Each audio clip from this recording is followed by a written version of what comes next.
come back in. Okay.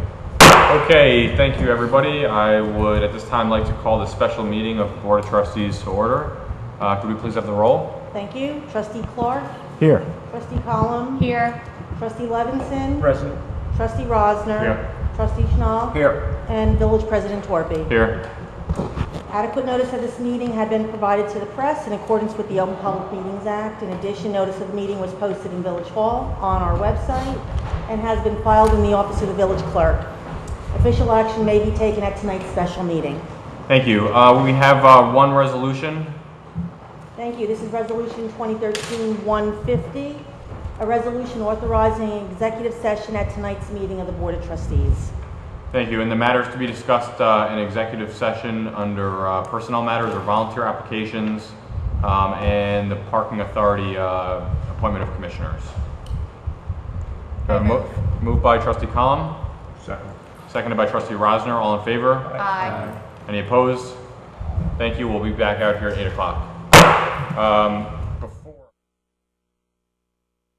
to go into Motion. executive session. Yes, motion to move. Second.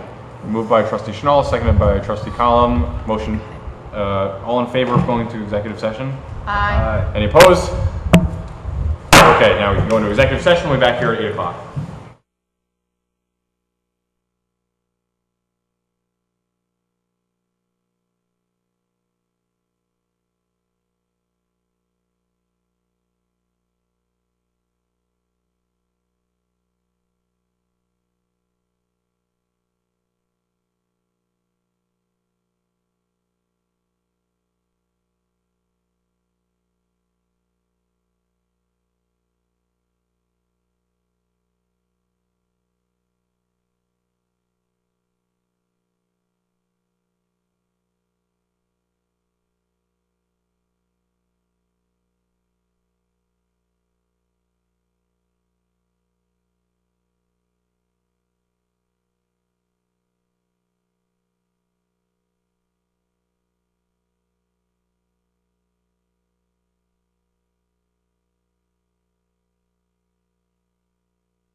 Okay, thank you everybody. I'd like to reconvene the special meeting of the Board of Trustees. Could we have a roll call, please?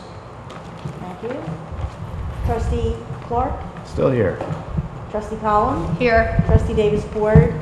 Present. Trustee Levinson? Present. Trustee Rosner? Yep. Trustee Schnall? Here. And Village President Torpey? Here. Thank you. Please rise to the Pledge of Allegiance. I pledge allegiance to the flag of the United States of America and to the republic for which it stands, one nation, under God, indivisible, with liberty and justice for all. Please stay standing for a moment of silence.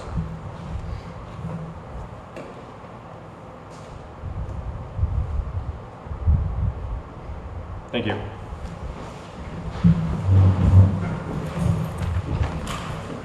Okay, before we get started, I do have a couple announcements this evening. We have a couple committees and boards with some spots open, so kind of a call to volunteers. The Board of Health Environmental Commission, Historic Preservation Commission, and South Orange Parking Authority are looking for volunteers. If you're interested in doing so, please visit our website at southorange.org. You can go on there and on the left side of the screen, you'll find a volunteer button which you can click and go to a volunteer application and fill that out, and we will get back to you. If you're interested in volunteering in any other capacity, please still contact us. There are a whole bunch of opportunities that are available outside of those as well. Also, Adult Night at the Pool is on July 21st from 6 to 8 p.m. There will be music, dinner, and just for anybody that is planning to go, a proof of residency is required. If you want more information, you can call the Baird 973. That was going to be my question. The phone number is 973-378-7754. And before I plan on going, do we know if there is an age requirement? 18 and over, 21 and over, 25 and over? I assume adult night would mean 18 and over. Okay. All right, so 18 and over. July 21st, so I can go. Excellent.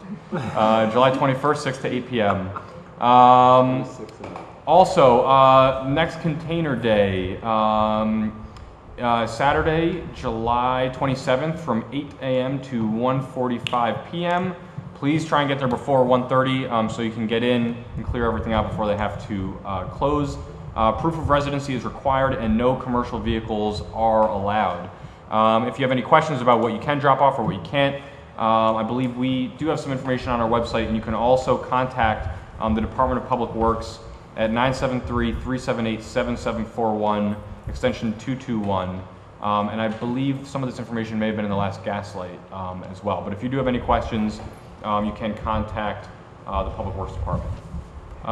So next, I believe we have a presentation this evening for the Historic Preservation Commission. Mr. Gary Hill, the chair of the HPC, is here to tell us a little bit about what you guys are up to. Good evening. Thanks for putting me on the agenda tonight. Just a little progress report from the HPC. First of all, we have a new trustee liaison, Mr. Trustee Schnall. Thank you for committing to our wonderful committee. Also, just a nod to Mr. Stephen Rother, who's been a tremendous help in getting us up and running. A couple other things that were going on. We finally we put out an RFP. If you could just get a little closer to the mic, that one's Another thing going on, we put out an RFP for legal counsel. We have several applications, and we're in the process of vetting. We have 5 different applications, so we're vetting all of them, and hopefully to have permanent counsel here in the coming months. As you mentioned, we have an opening. We lost a member who moved, so we need to fill that.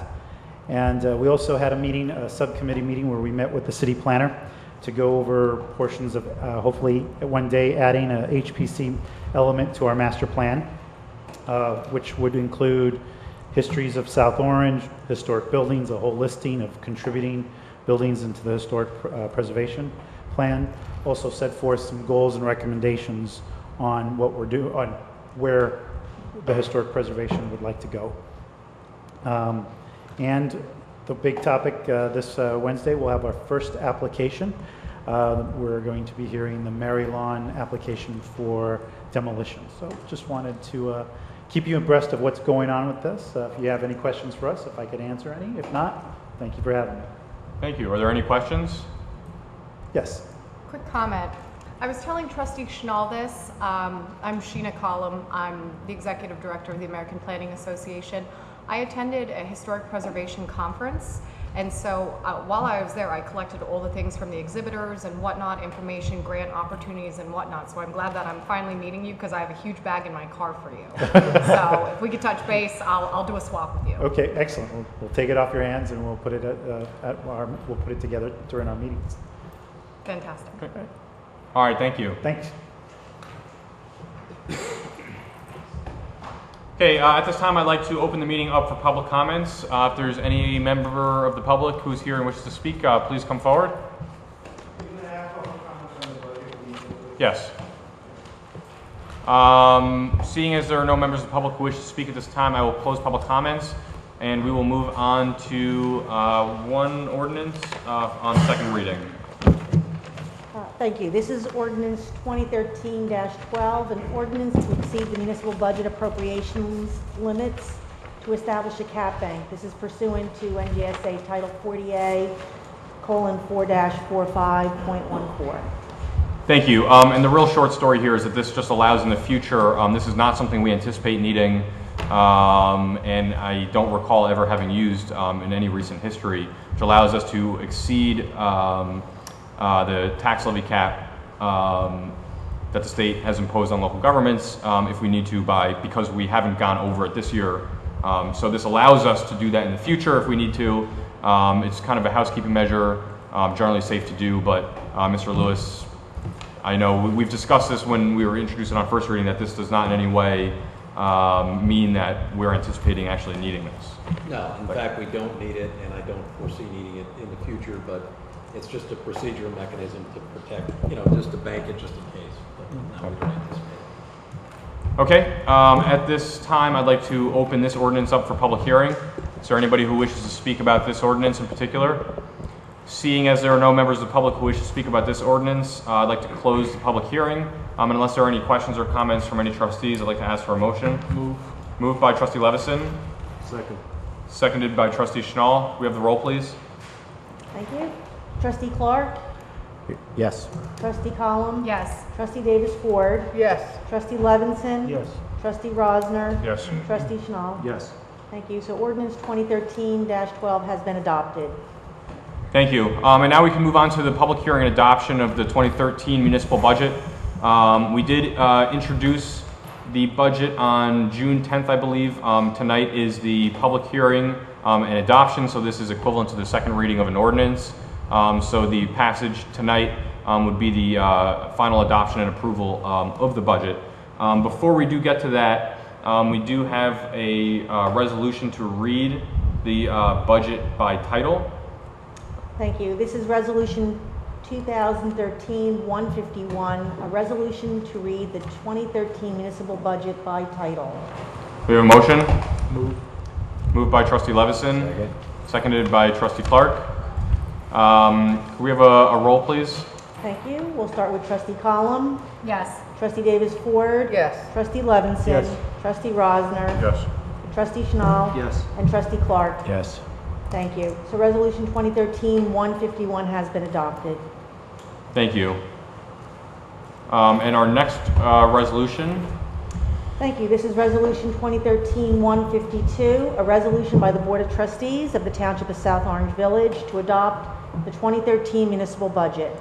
Thank you. And in a moment, I will open it up for public hearing. Before we do so, Mr. Lewis, if you could just give a really brief, I know we went over this when we introduced it, but if you could just give a brief synopsis of the budget for the members of the public that might be watching. Certainly. As introduced, and we, at the introduction, the numbers have not changed, but what has changed is the impact on the taxpayer, because subsequent to that initial calculation, I received the total aggregate assessed value of the property in the village, which included added and omitteds and improvements that were added onto the rolls from last year. So the net impact ultimately on the budget on the average assessed homeowner is the tax rate goes up 1.43%, and the impact on the average assessed home is $62.67. The budget maintains all service levels, all staffing levels, continues to provide the services We have had to absorb a couple of increases beyond our control, most notably the police pension. So when you do the levy cap calculation, which is frequently talked about in the newspaper, that the tax levy can't go up more than 2%. Again, our overall levy's up 1.6%. The rate goes up less than that because of the additional assessed properties, but that also impacts the levy cap calculation. So you adjust that down. In addition, the pension increase and the joint meeting increase and a couple others there are exceptions under the levy cap. So if you did the levy cap calculation, we're about 0.6%, so well below the 2%. Again, I think it's a responsible budget. It helps us continue to transition off and wean ourselves off the one-time revenue use in 11. As we move forward, we'll start rebuilding our surplus, which had dropped low as part of this transition. We will see the benefits of our recent refinancing and stabilization of our long-term debt, realize some significant savings due to the energy aggregation consolidation programs. So all in all, it's a very good budget, allows us to maintain all the services, and again, in the scheme of things, recognizing that we're only a small percentage of the overall tax bill, but our share of it only increases on the average assessed home $62. Thank you. One question. Has the state gotten back to you yet? We're self-examination this year, so we're good to go. Good to go. Okay, at this time I'd like to open the meeting up for the public hearing for the 2013 municipal budget. So any members of the public who wish to speak about it, please just come forward and state your name and address. Bob Chandros, 108 West Montrose Avenue. I commend you for keeping the tax increase so low. I prefer to see You got to speak directly. I to the prefer mic. to see it at zero, but I guess we can always hope for next year. But I do have a couple of issues I want to raise. Number one, I find it very hard to understand, given the previous actions by some members of this board, that you would include in that budget any money for the CCR. They have never reached a service agreement with the village. That clearly is a process that's going nowhere. And I, for one, don't believe in the idea that, well, it's easier to take it out than put it in. I'd like to see it taken out. And if you want to spend the money, and the CCR believes in getting involved in functions that help education, I'd like to see the money given to the public library. It certainly needs it. It does a tremendous job, and it could use every additional dollar that it could get. So I urge you to drop it out of the budget, and if you want to spend it, give it to the public library. Secondly, I'd like to talk about one of my favorite subjects, and you all know what it is, SOPAC. The current budget includes $500,000 for SOPAC. That's equivalent, by my calculation, to just about the entire increase in dollars that you want to raise through additional taxes from the community. SOPAC has been a failure from day one. It has no leadership at the top. For 2 years in a row, the Budget Advisory Committee, of which I was a member, and is now totally dysfunctional because its leadership has simply walked away. For 2 years, it was recommended that no money be given to SOPAC until they clear up all of their financial records. As far as I can tell, to date, they have not filed an FT 990 for the year ended June 30th, 2012. They are required by law to file that document no later than 6 months after the end of their fiscal year. It is now more than a year since the end of their last fiscal year, and they haven't filed anything. Now, I'm sure their excuse is going to be to blame it on the previous executive director, but it's not his fault.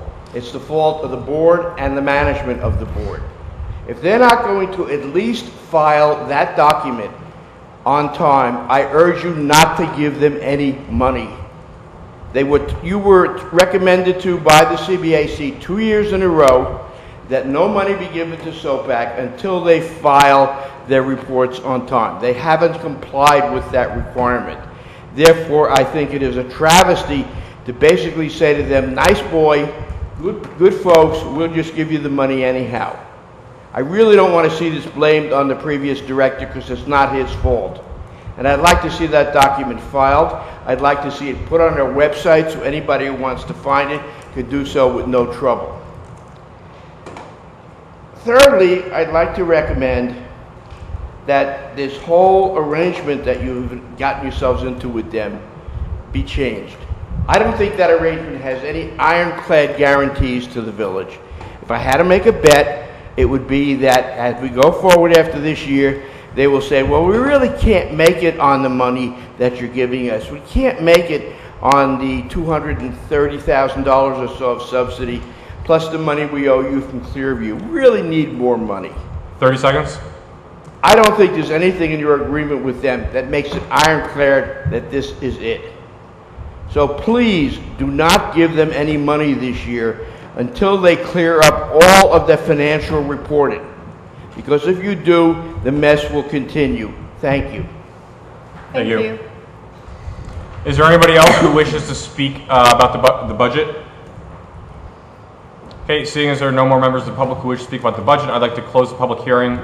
Are there any questions or comments from any trustees? I have a couple of questions. One, Barry, on the subject of the Historic Commission, which Gary just told us that I don't know what we budgeted for them, but they're hiring an attorney and whatever expenses there are, the recording secretary. Is that in the budget, and what is the number? Yeah, we did, and you'll recall we did an ordinance that sets up so that the majority of any legal fees should be covered by escrows from applicants, but there is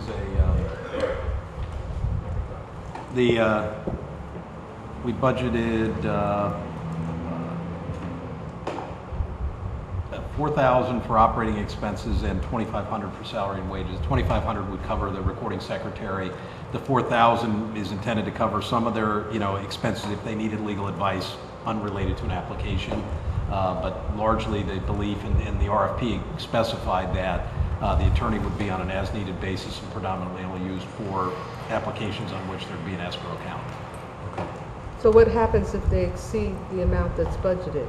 Who's responsible for the expense? Well, I guess ultimately, as with any of the boards, they have a certain budget. Board of Adjustment is somewhat similar. They're $3,000, $5,000. We monitor these throughout the course of the year. If they appear that they're going over, or there's a reason, or it's approaching it, we look to see why. Sometimes there's unanticipated activities, and ultimately at the end of the year, you wind up transferring money to cover. Sometimes they do better, and we wind up taking money from them.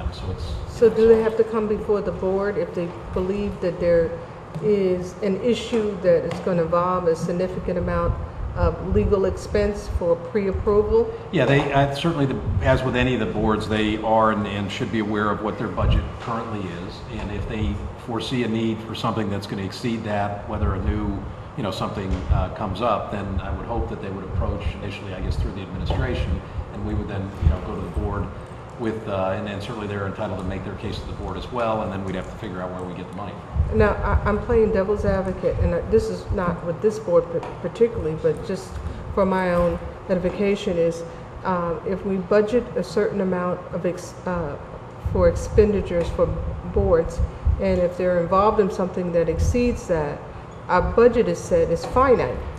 So, just to play devil's advocate, if they're involved in something and we have finite resources available, does that put a liability on the village, meaning that do we have to bond, do we have to borrow to pay for expenses I would certainly, outside of... for a board, it would be hard to envision something unique coming up that would rise to the level you'd have to borrow or bond for it. Mm-hmm. If depending on when they would run out of money, at the end of the year, obviously you can transfer the last 2 months of the year. If it was prior to that, depending on what the nature of it is, we could certainly, if it was a legal issue, we have a much larger general legal budget line that we could utilize. And the worst case scenario, you can do an emergency appropriation, supplemental appropriation to just add to that line, which then you have to make up in next year's budget. Okay. We had discussed it when we originally set up the commission, and we knew that this is one of the big risks of the board. Same risk we actually have of a planning board, which is the one that more typically exceeds budget and sometimes, and something we're obviously the taxpayers and this board are on the hook for anything that goes over, which is why I wanted Barry to explain it. But there's also the first year of setting up the committee, and there's a survey that has to be done, although a lot of that work was done previously through the Smart Growth Plan and through the work that Amy Dawn's committee had done years ago, so 80% of it. But there is still wrap-up work that has to be done, and there could be a cost to that. So the first year would not surprise me if they go over budget, but I would hope they wouldn't. I love the fact that there are committees are formed based on certain districts that have commonality. My concern is if, and again, I'm playing devil's advocate, thinking about, let's say, Tuxedo Park wants a historic, and then This is for each the whole section town. is- This committee's for the whole town. It's not for any one neighborhood. Okay, So this is the historic committee for South Orange, not for Montrose, not for Tuxedo Park. It's Okay. for the whole town. But they could designate, but that's good. they could designate a neighborhood. They could say Tuxedo Park, or they could say Okay. parts of Tuxedo Park could be designated. Thank you for that clarification. So, my second question had to do to the point that was made. I was going to ask that the CCR contribution, whether it's a service level agreement, but I guess we're not discussing that until later when we have conference agenda. 'Cause Well, doing yeah, this sort of- but to be clear, and to And we're not address, actually funding it, it's just the money's there in the Precisely. budget. There's And money and in- if it'll either go to surplus or we decide to spend it something else, whether it's the library or some other. Exactly. Or It- just it- be going to surplus and reduce the tax increase next year. That's correct. There is no itemized appropriation specifically for CCR. It's within a broader category, specifically the admin OE line. If and when a service level agreement is actually reached and approved by the board in whatever amount that might be, that funding would be available. If no agreement is reached, or if it's a lesser amount, then all or whatever excess monies would be available either to spend on something else as might be needed, or ultimately at the end of the year, it would just lapse to surplus. And my third clarification, the increase that he was talking about, Just make a comment to that, or amend the budget, Or what? or amend the budget, or amend the budget, we could amend the budget if we wanted to. We don't want to, but we could. reduce it. Amend it right now, you mean? No, no, No, no. no. Oh, we may at some say- later date? Well, I don't, never heard of amending the budget down the road to reduce it. Right. Maybe you could. And the third point was just a clarification, is that the increase that you were talking about is for the municipal portion of the budget of the tax bill only. It's not That's the correct. total. So this should make sure that's clear, because the school tax is going to go up, which is the largest percentage, which You is know what? over 2%. That's a real challenge in talking to constituents, and this is something for the future, but I think that we need to do a better job, or if there's something that I really like to address, because as far as managing the municipal budget over the last several years and containing increases, we've done a phenomenal job. But when the homeowner, and I'm one of them, gets the bill, it's a real shocker. But I'm able to at least know that, you know, as a legislator here in South Orange, this body's done a great job. But we're only 28 cents out of every dollar of taxes we collect. Almost 58 to 60%, depending on the year, goes to school. Taxes that we have no control over is mandated by a state formula. And the other 14% goes to county, which is also mandated by a formula outside of our control. And I think that, not that it would make anyone happy with their taxes that they bear, the burden that they bear, but it would make it more palatable regarding our fiduciary responsibilities that I think that we execute really well, is to be able to communicate clearly. Maybe it's just a simple pie chart. We've only increased your below 2% for the last couple of years, but our piece of the pie is only this. The rest of that pie, almost 75%, is mandated by legislative bodies outside in this municipality. And I think that it would behoove us to be able to come up with something very simple that we constantly communicate, be it on the website, and also get a language that we all can say very simply to people. Because the average person, and I'm talking about really when they get that bill, they only see it being driven, or the increases, by the municipality, and that's not true at all. We've done the pie chart before, and we put it up at budget meetings, and But the we need to be spreadsheet able to, that Alex has also. we need to be able to come up with a way to articulate that over and over again. I don't disagree. That's why I wanted to make sure it was clear that they were talking about that. But the real thing is, if people say, you know, the tax is going up $62 at a meeting, then they see to get their bill and it went up $400. I just wanted to make sure it was clear that the total bill is probably going to go up over 2% because the school tax increase, I think our share is over 2%. So you're going to be looking at a whole increase over 2%. So if the average taxes were $14,000, you're going to see about a $300 increase, give or take $1. So I just wanted to make sure that's clear. Not trying to, take away anything from what you said, but I just want to make sure that was clear. I have a couple comments to that point, and I brought this up at the budget workshop.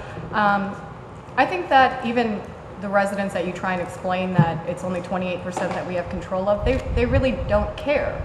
The expectation is, what are you doing to work with the schools, with the county? We need to be at the county budget workshops advocating on behalf of our residents. We have to be at the Board of Education meetings advocating on behalf of our residents. And the other thing, and I was mentioning this to the village president, is that as they are making their capital budget plans and we're making our plans, we need to coordinate them with them in a way so that our major projects in the first year of any bond don't coincide with one another, so we're not both hitting at the exact same time at the peak. And so I think a lot of opportunities are there, but one thing that I heard from residents time and time again is they don't care what we're doing with our 28%. They're asking, what are you doing to work with everybody else to rein in everything together? I mean, I think it's a real admirable job of what this Board of Trustees has done over the past several years, but ultimately we also make decisions that have impacts on the schools, such as when we do pilots. So every decision that we have here might have impacts on the school board or on the county. And so with that said, that's basically my point. How does the pilot impact the school? What's that? How does the pilot impact the school? That when we take a look, okay, we'll wait for budget workshops. Okay. Well, how does it? No, I mean, the school gets the money The no budget matter what. doesn't change. It doesn't change. It just changes the proportion of who We'll pays wait for for the it. budget workshops. Are there other questions or comments? I do have a couple more. The two outstanding issues for the new board, one was the SOPAC issue and the other one was the CCR issue. I think I said at the introduction of the budget that I'd like to have both of those resolved before we passed a budget, and I'm pretty sure we had consensus on the board that we would try and resolve those so that the second reading would be very definitive. Are we prepared to do that or no? We're not prepared on CCR. Deborah and I still have some knocking around on that. Well, you guys met with them, right? We did. Could you maybe just give a quick overview of what you discussed? What we discussed with CCR, what Deborah and I have subsequently tried to hammer out with Barry. Short form, we met with CCR. Their basic problem is that a lot of the things they provide are frankly vague and hard to quantify. We told them we're after trying to quantify things. And so that was what we took away. Deborah and I subsequently met with Barry and are trying to find ways to quantify and then go back and frankly have some other parameters to try to extract. So we But can be more nothing comfortable in with regards that. to CCR happens without a recommendation that Barry is working on come before the board, and then it's a resolution drawn up and it's presented to the board, and we vote on it as a board. So passing this budget has nothing to do with guaranteeing that CCR is going to get any funding. That is a separate resolution specific to exactly their service agreement, and we will make that recommendation after the budget, and then you can decide based on that resolution whether you support it or not. Okay, no, I'm just saying because we did agree before the budget that we would try and have those two issues resolved. So if we can't do it now, that's okay. And we definitely did agree, but we have not been able to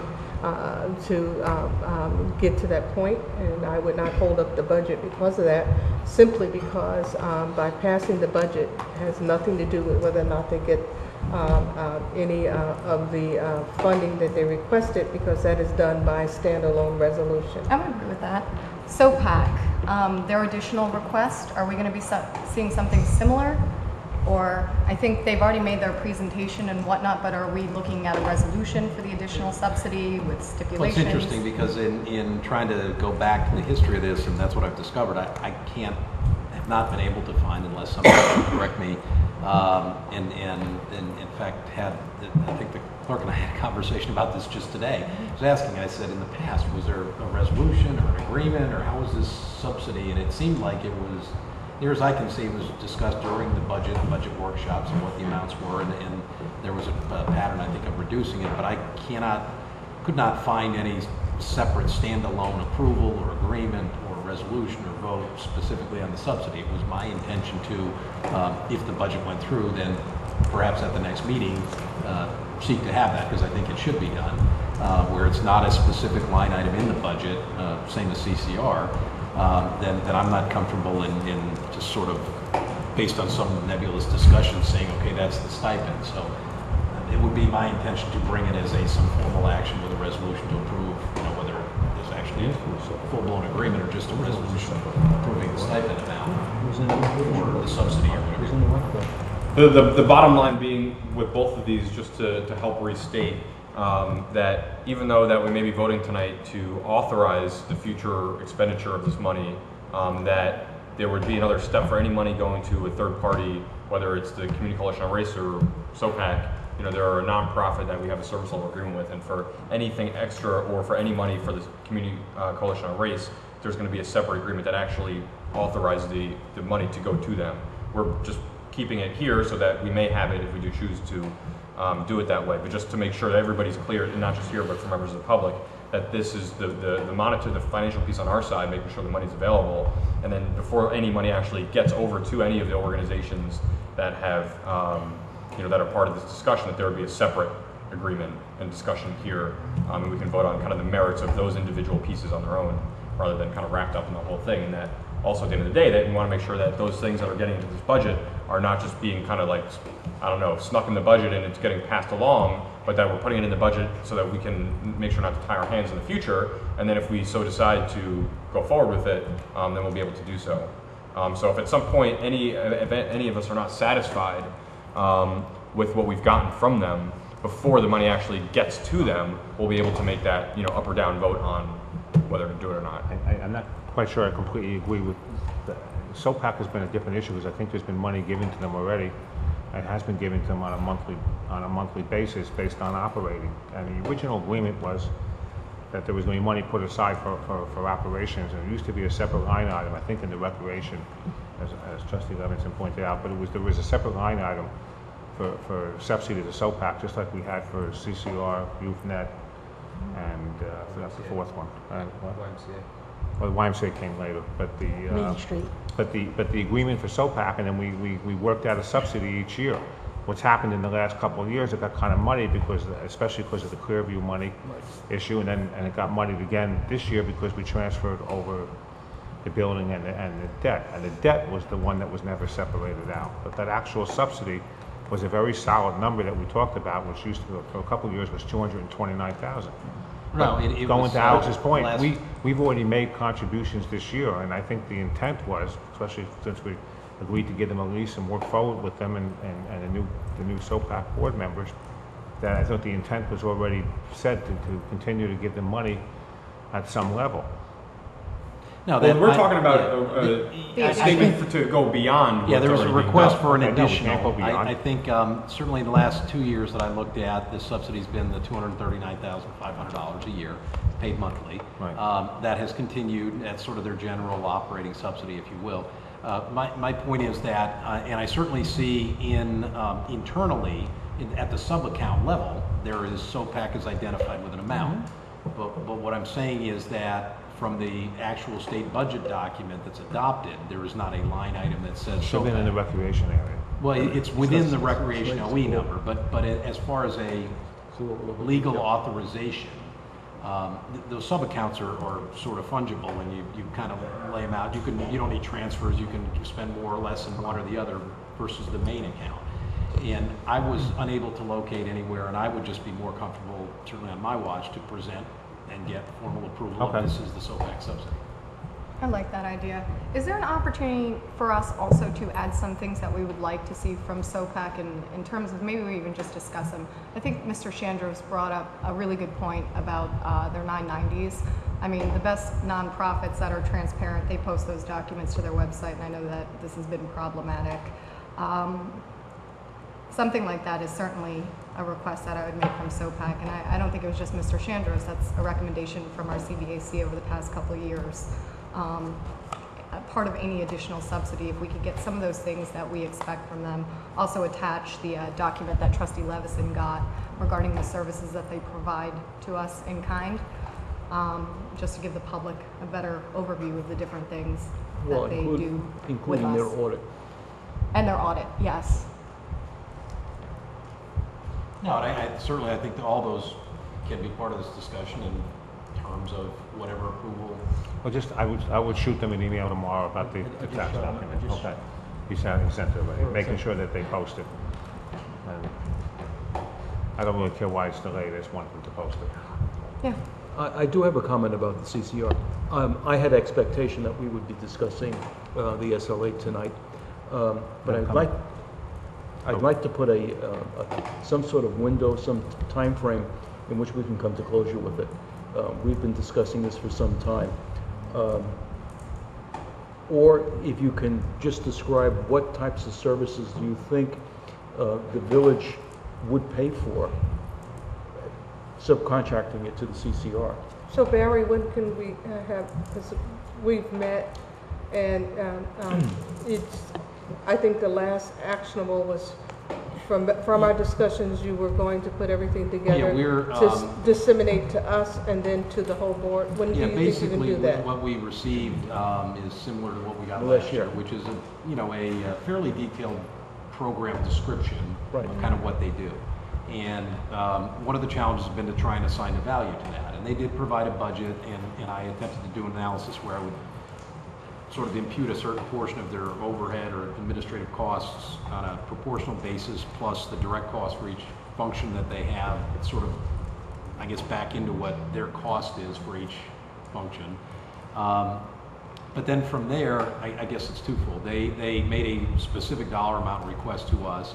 You can back into what percentage of their overall budget that is, and then you can just sort of allocate that across every activity and say, well, that's what they're looking for us for that activity. It is very difficult to try and quantify and really assign value, but then ultimately it is a policy decision that you all have to make by going through those activities, and saying, do we support the integration through the arts program? It serves this many kids, it does this, it does that. Do you support that? They have, the Martin Luther King Day celebration. Do you support that? And they have those. So I think that it's something that really needs to be, I guess, sort of hashed out amongst you, and maybe you go item by item before you assign even a value to it. Say, do we even want to contribute any amount to that particular program? But that's what I had as an expectation, that there would be a recommendation coming to the board of here's a set of things which we think are viable for an SLA, both the services and some metric that says we can measure that they have provided or performed those particular functions. Not that we have, because we can look at the SLA today and pick and choose and see which ones we would think that would be acceptable. I was hoping that the subcommittee would come back and make a recommendation to it. I'm very much strong on having measures of performance, like how many trips or how many people actually take tours. Right, but that was a discussion that I think we collectively We've had this before. And then we had trustees Clark and Davis Ford and myself, and that's one of the things I'm working on, is trying to come up with some metrics and how do you measure and what are these activities, and the integration through the arts, how many children are served, how many different activities you have, how many this. Some of them are a little tougher, the Martin Luther King Day, I don't know, I guess somebody could take a head count and find out how many people showed up, but it's a little tougher. But certainly the real estate related promotions, how many people took your virtual tours, how many hits on your website, how many people actually went on, I guess they're getting away from the bus tours, how many, what ads did you run, what did you do? And I think that's all the type of stuff that we want to get and put, again, some metrics on it where they can then report, and then we can evaluate the performance year to year, year over year, and say, okay, is that something we want to continue to spend our money on if you're not getting any results? Or so why don't we try and identify what some of those metrics are, and if we can set a schedule for this by next conference agenda, if we can have had the meetings with them and whatever discussions need to happen for this board to be able to then discuss this. And this might not be a bad conversation to have in general about when we contract for services with a nonprofit or for-profit organization, what sort of things, in general we're looking at. It's going to be specific, organization by organization, but maybe having some of that template would be helpful. So if we can have that meetings and conversations with them so that we're prepared at the latest by next conference agenda to discuss it, and then the meeting after that to have a resolution ready to approve or not service level agreement. Next conference agenda is in 15 minutes. We're in good shape. Is that okay with everybody? Yes. Fine with me. Yeah. Are we Okay. going to have a conference agenda in the month of August? I think we're only having No, we one don't. regular meeting. We don't meet in August, do we? We might have one meeting in August, and if so, then I would suggest aiming for that meeting for this discussion to take place, and then the subsequent one, so the first one in September, to be, so not the next board meeting, but 2 board meetings from now. Yeah. Oh, The one after Okay, the so we next, would have the discussion at the August meeting and then the following and meeting. then the following maybe. meeting, a resolution ready. Okay. I do want to try and keep that schedule, and I know we've discussed that, trying to have the conversation before the resolution is introduced. So, but you're right, we may not have a conference agenda, but maybe we'll have a little bit of a mix of both in August. I just want to verify one other thing. We have not made any payments to the CCR this year. No. All right. Yes, we have not. Or no, we have not. Yes, your question is, your statement is correct. No, because SOPAC we have. Yes. What's that? SOPAC we have. Correct. Okay. Are there other questions or comments for the budget? Before I ask for a vote, I do want to say something. You know, I think that as Mr. Lewis said, I'm particularly proud to be able to be up here and introduce a budget, which I think is very reasonable. I think all of us up here would love to see 0%, less than 0%. I think all of us would love to see cutting into things, but you know, what is sometimes not as well understood, not a lot of folks understand or even know that only 28% of the money of their property taxes goes to the municipal budget.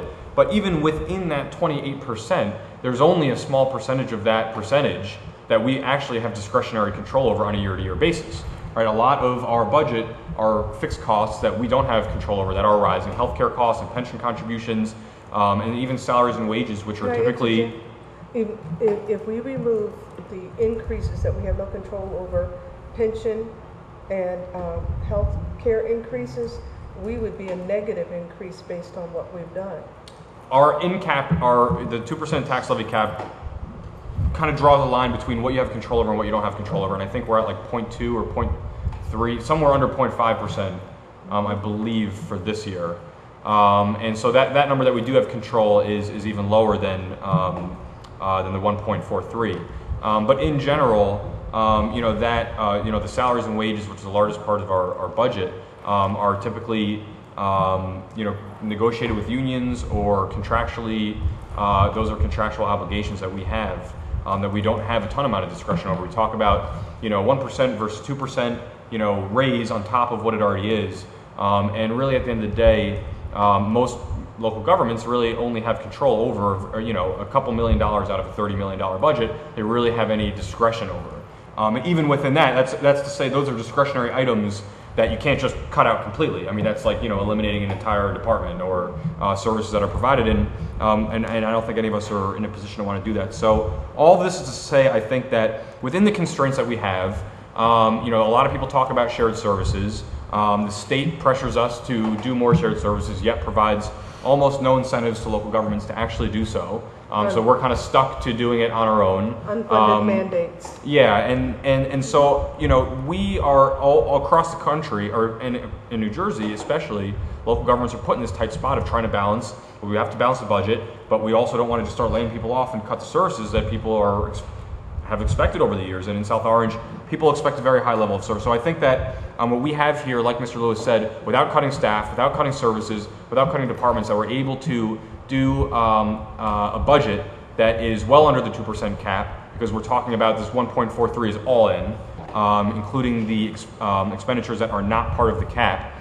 With only about a $60 increase per family, there is a lot that we need to do, I think, to work with the schools in the county, as has been said. But for what we have here, our organization, our staff, you go into some municipal buildings and the parking lot is filled with cars that have town seals on them, and there is luxury, and there are people sitting around not doing anything, and you won't find that in Village Hall. You won't find that in any of our municipal buildings. There are people, and they're always working. They're staying late after 4:30. A lot of times they're coming in on weekends. They're working events because they are trying to get the job done, and they take jobs in the public sector, not always competitively paid to private sector jobs they could get, because I think a lot of them care about this community and community in general. So It's a pleasure, I think, to be able to do this. I think, again, we're all focused on how do we get down to zero, how do we get down to less than zero, but do so while we're still making smart investments. So we're not depleting the surplus, we're not doing deferred maintenance, we're not paving roads, we're taking care of all the things that we need to do so that 10 or 20 years from now, a governing body is not in an even more difficult position than we're in right now because we failed to make choices that we should have made. Moving salaries out of our capital budget into our operating budget. There's a whole bunch of things that we've done over the past couple of years and before that to start to bring things into this, what everybody talks about is a stabilized budget. We know that the increases in this town going forward are going to not be more than 1 or 1.5% all in a year. We don't need the bank, and we don't need, people don't have to worry the way they did 10 years ago about it's going to be 4% or 6% or 5% or 7%. You know, we brought it to a place where it's at least manageable. And I think all of us up here are very interested in trying to find ways to be more creative, to find more ways to share services, and to bring that 1.43 to zero and down at some point under zero. But it's important to note that before we even vote on this 1.43%, the records that I have going back to 1999, this is the lowest tax increase since then. So this is the lowest tax increase in almost 15 years, or will be if we pass the budget as introduced at 1.43%. The second lowest was, I believe, last year at 1.47%. So that is an achievement. We've gotten to a point where, and we have the graph on our website, the pie chart that shows the distribution and also the tax increases over the past 10 or 15 years, and you can see the trend going down and you can see it stabilized, and that's where we are now. And so I want to make sure to just before we even vote on this, just give a special thanks to Mr. Lewis, our administrator, and all the trustees, especially Trustee Levison, who have spent a lot of time looking at so many different aspects of the finances in the village, looking at restructuring our debt, looking at how we're bonding in short-term and long-term, and making some really smart choices about how we manage our finances. All of us are working together to do that, even if we disagree about what to do here or there. I think all of us understand that we have the same goal, which is bring this number down as much as we can every year, but still being smart about what we're investing in. So I just want to say, kind of from my vantage point, I don't get to vote on the budget because it's our administration's introduction, but I just want to thank everybody who's been a part of it and all the department heads as well for just doing everything and being reasonable and being responsible, because I think all of us understand how much of a burden it is to pay the taxes in this town. So with that, I would like to ask for a motion. I move. Okay, moved by Trustee Levison, seconded by Trustee Davis Ford. I have the roll, please. Thank you. We'll start with Trustee Davis Ford, Yes. Trustee Levinson. Yes. Trustee Rosner. Yes. Trustee Schnall. Yes. Trustee Clark. Yes. Trustee Collins. Yes. Thank you. So the budget resolution number 2013-152 has been adopted. Thank you.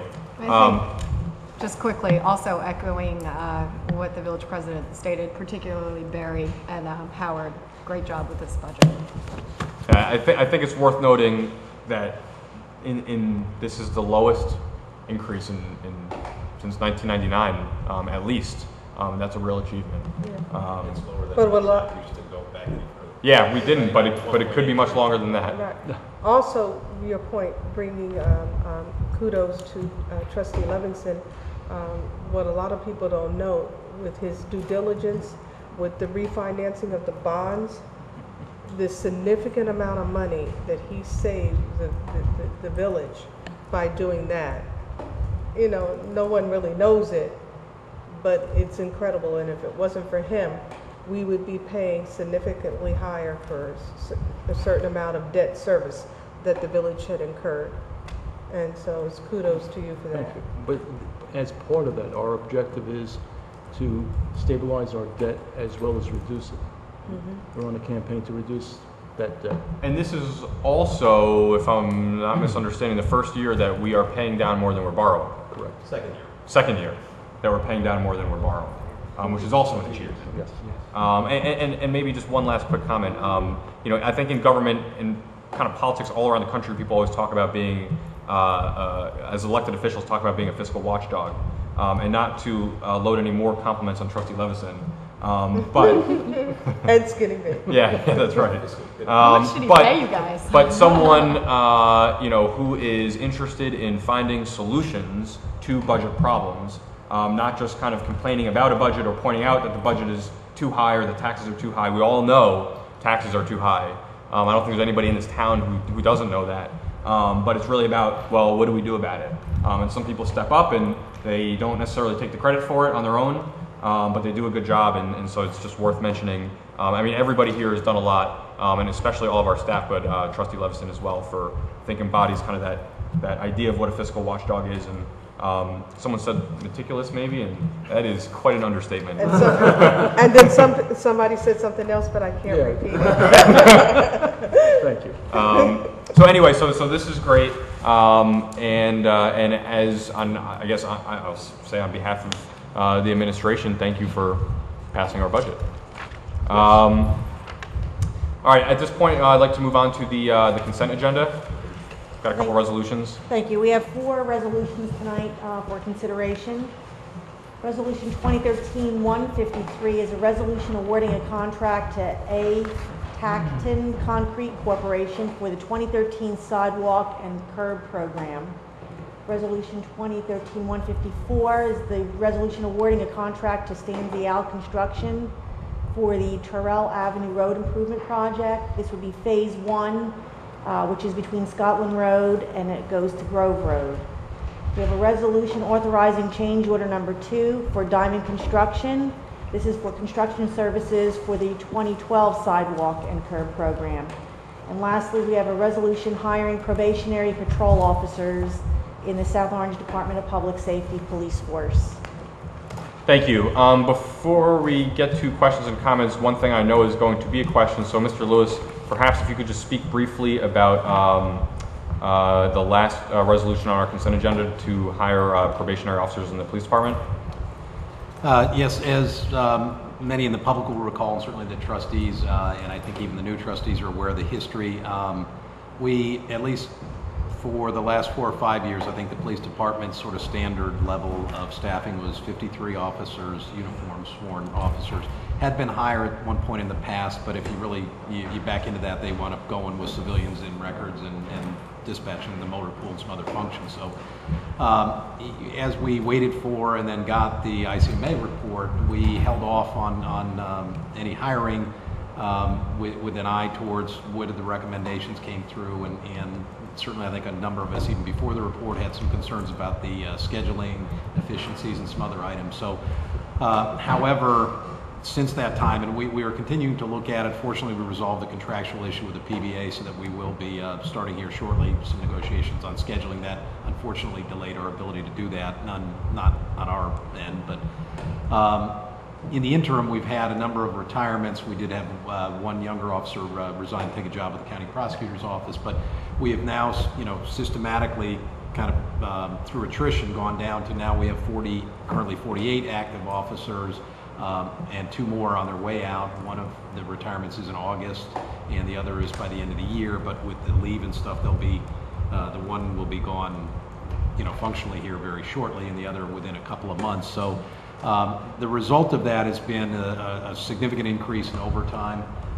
In 2012, for example, it was $528,000. The year before that, it was about $400,000. The year before that, it was closer to $3. So, it's predictable if you have fewer people and you got to cover shifts, and there's certain mandatory minimum levels of staffing. So, yeah, I think when I've been working with the chief and the captains in evaluating some of the scheduling options and how we could be more efficient, and we believe that there is a lot of opportunity there that could be beneficial to the officers themselves individually, also to them, their own safety and coverage, the safety of the community, and at the same time beneficial to the village, the proverbial win-win. And under any of those models, we're now getting to a level that we're below even that number. Part of that would be if we went to 12-hour schedules, people are working longer shifts, you need fewer people to cover the same number of total hours in the year. But as we saw the numbers get so low, we got to a point where I think we really, and that's where through the chief and with my recommendation as well, looking to hire 2 entry level. One of the things with the overtime, when you get that small, you know, that as the numbers dwindle, again, and we're a very mature department, most everybody's at top pay. So you have top pay patrol officers making nearly 3 times the salary of an entry level, and then you're paying them time and a half on top of it versus an entry level guy. So it just makes sense for a variety of reasons. It doesn't in any way tie our hands. We're still at a number that gives us the flexibility to evaluate all those scheduling options. This does not require nor set in motion any mandatory promotions. So we still retain that flexibility to complete the scheduling model, look at the total number of you know, superior officer positions and adjust that as might be necessary. So it really is sort of an interim step. It's filling some spots that we just, you know, I don't know if it's surprising or not how mature our department is that we're starting to see that. We're going to see more in the future retirements. But again, this brings in some young blood at the lower rates to help cover the shifts. Reduce the overtime, and also, you know, precludes, you don't want to keep holding off, and also you have like 12 rookies that you hired in one class, and that's not the best thing either. So, Just one other point that goes along with that. Those probationary officers don't come on stream for at least another 9 months to a year. Yeah, they have academy and as well as being on probation. Correct. And while they're on probation, they still need to have somebody who is supervising them. Yeah, there's a period, and it transitions, but it's a good 3 months in the academy, and then as probationary officers, for probably the next 3 months after that, they're actually with the training officer, so they're, I mean, 2 guys in a car instead of 1, so you're not really gaining anything, and then, you know, they kind of like kick them out of the nest in that last 3 months, but it's really 6 to 9 months before they're actually just an independent guy. So the overtime for this year will not be any lower than, we'll be hitting the same overtime number this year. Yeah, I mean, through 6 months, we're over 250, so we're going to be over. And do we have a sense of any other retirements that are pending in the police department in the next 12 months? We're kind of making those inquiries. We know and have done retirement projections in terms of the number of years of service. How many? I know they don't have to tell us, and they can make their mind up at the last minute and so forth and change. But we're certainly making that outreach to those, and not looking to push anyone out the door, but just, you know, asking them to share with us their plans, and just so we can plan accordingly. I'm fine. I understand the logic and the scheduling issues, but I think after we hire these two, we really have to have the serious discussion about the ICMA report and how we're going to work it out going forward. And I know the ICMA report talked about cutting services going to 42, and we're keeping everything the same at 52 or whatever it is, and 48, 50, whatever the number turns out that we need based on the schedule. But I don't think we should hire any more. This should be the push to make sure we finish up. And I know we've had some of the discussions on the ICMA, but mostly on the other issues, the technology issues and so forth, not the scheduling issue, which is a union negotiated. No, and I agree, and the chief is aware of that we're not looking to do any more until, and I think even the rank and file and the unions are aware of it. Again, it's regrettable that we were, you know, in a position where we're now finally going to negotiate the scheduling. We were certainly our position, which ultimately is what was agreed to after we went down to the hearing officer, could have been in place 6-8 months ago. But it is what it is. But we are committed to, and as I say, we've already done a lot of the groundwork, myself, the captains, the chief, looking at different scheduling models. They've done a lot of work, the captains and the chief, in getting schedules from other departments, what are the most efficient, what work the most, and laying them all out. So we're going to really hit that hard and look and have recommendations, certainly involve Public Safety Committee with those recommendations, and ultimately the board. So we're all on the same page, but again, yeah, this is not just the beginning of a mass hiring. This is just sort of stopping the bleeding. I get it, and I know the Finance and Technology Committee did every single issue on the technology side, and the DPW Committee took care of some of the cleanup issues, and the Public Safety Committee was the one that hasn't addressed all the issues or any of the issues that were assigned to them, and most important one being the schedule. So I would like to see what you and the chief had discussed. Yeah, that's a good point, and that was probably my oversight. I don't even know, for example, we have a new chair of public safety. I don't know if you've been given the list of which has to oversee the public safety. Well, No. So we'll give it to you. And if you've been given the list, why haven't you finished it yet? Yeah, I know, I'm working on it. Well, it's interesting. I was going to bring it up in my public safety report, but since we're already here, I really like the way that the board had kind of assigned different tasks to the village's standing committees. I can say as a member of the legal committee that I think Deborah is doing a fantastic job addressing some of the sick leave management and light work duty. I know that Howard's made a lot of progress with some of the technology issues. Walter, need to touch base with you about some of the things regarding headquarters, but I think the actual assigned duties that I'm seeing good progress from some of these standing committees. Public safety clearly has a lot. There was 9 items that I want to begin working on, certainly in conjunction with the police department and the administration. But one thing from the original recommendations that came from the board that I don't think was ever firmed up was having the clearinghouse committee, because there's so many people working on so many different things. So I do have a proposal.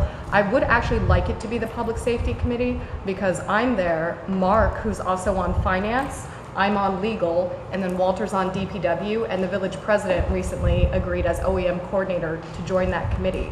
So I feel like we would be well positioned to get that feedback from everybody and just keep an ongoing status report of where we are with all the issues. And unless there's any objections, I'm happy to do I that. have no problem with that. Well, that was one of the comments that was made at the front end of that report, and that we should have A clearinghouse, a yeah. clearinghouse. Do you want to have anything from the department itself? Well, we already have Chief Shalell there. I think the biggest gap has been, and I've already reached out to some of the officers to introduce myself and whatnot, but I think one of the things that Dr. McCabe pointed out, which was very important, is that as a part of this process, we really need to be working in collaboration with our department. A lot of these things are collective bargaining and whatnot, and so I feel like there would be, a first positive step is to make sure that our department knows that this public safety committee is 100% interested in listening to their feedback regarding this report. It's one of the complaints I think I had right after the ICMA report happened, was we never really received anything in writing from the department that addresses all the things. I can understand in the middle of it not going back and forth and whatnot, but we have a report. It's a very substantive report and a very emotional report at that. And I would like to see in writing what the responses are, because there was several questions and comments even brought up from this Board of Trustees that I don't think has been addressed. I remember our neighborhood watch coordinator raised some concerns as well. So I just kind of want to go back to the basics as we're working on some of the other things and make sure that we get something in writing from both the PBA unions and the chief there and whatnot, and make sure that they're actively involved with us moving forward. Are there any, and I'm sure we're going to talk a little more about that when we get to the committee updates. Yeah. Are there any questions, any other questions about any of the conference agenda? I just wanted to check on the sidewalks, et cetera, that, are these all just repairs, and is there a list of locations? Do we know, are there going to be upgrades for ADA the curb and compliance, that sidewalk sort of thing? is generally, it is usually repairs, identified areas, could be as little as 2 sections, it could be, it's not whole streets, whole blocks, those are generally done in conjunction with It's a village whole property, street. so But there is a list of at least the sort of recommended Right. ones which we could get circulate, just so you have an idea. I don't know. So I had asked for it, but Yeah, Tommy, did you get it or not? no, he didn't. Okay, I'll get But it. but most of it is, like from the storm, when the trees came down, they lifted up sidewalks or, So it's not new stuff with ADA compliance or anything like that? It's just, Every year it's there's- repairing?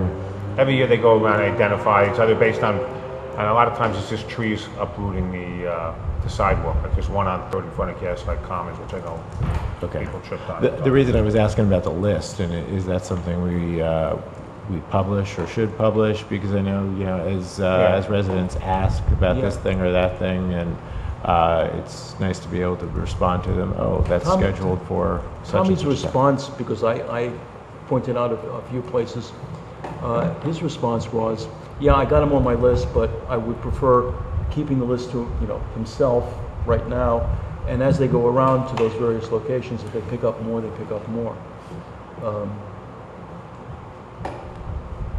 I think what we were looking for, one is that I wanted to correlate what I see, and if it was on this list already, I wouldn't tell them. But whenever we see anything, we should be sending something to Tommy and saying, hey, here's a particular situation, why don't you add it to your list, and it may be on his list already. Right. And it will be very easy for us in the not too distant future when we do launch a 311 system, that actually most of the issues that are submitted are all going to be public.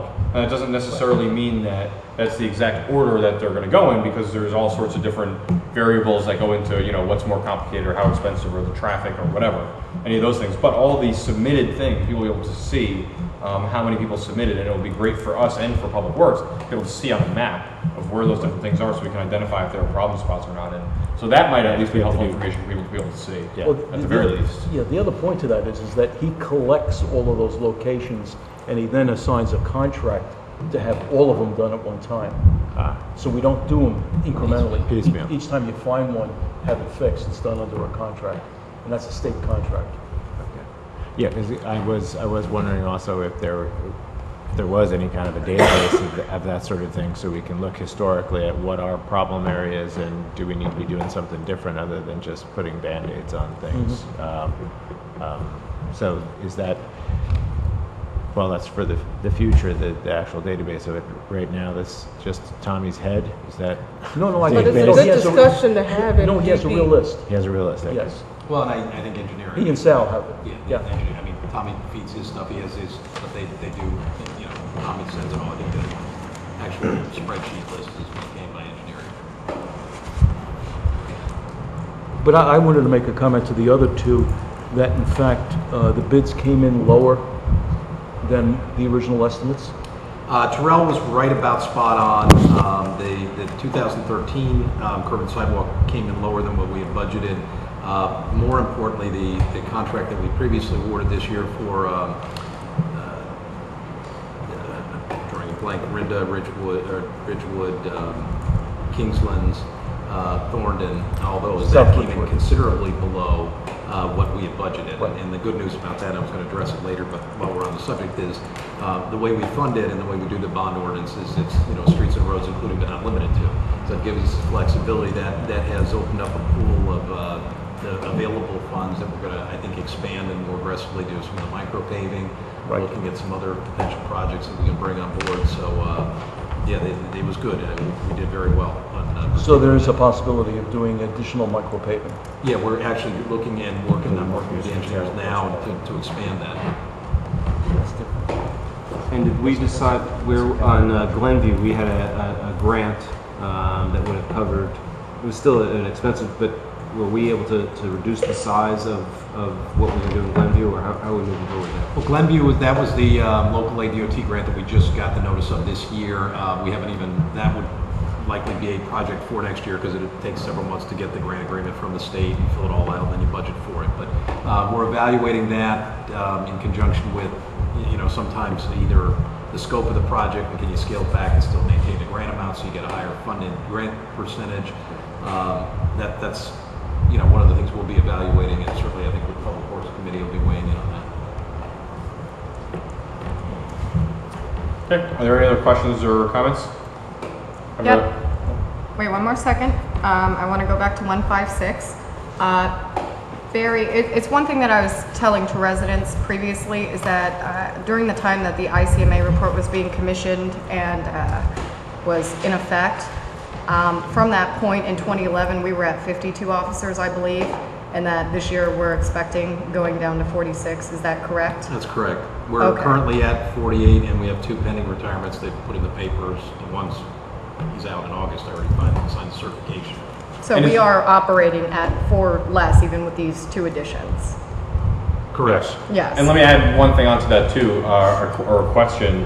Out of that 48 that we have, are all 48 of those active on the road right now, or are there some of them that are in various No, I mean, at phases any of given time, leaves? you always have some people out on leaves. It's been a little more chronic here in the past, and it's getting better, but there's still, we've been down. So we're staffed even a little bit below those and numbers. again, you know, with a department that size, you'd always, almost at any given time, expect you're going to have somebody either out on a sick leave or a workers' comp injury or something. And we're certainly doing everything we can to, between, you know, like pursuing light duty policy, more aggressively enforcing our rights under the collective bargaining agreement for medical verifications, independent medical exam, to make sure that we're only in you know, again, the past is the past. We're moving forward. I think we're heading in the right direction. The department, I think, is on board.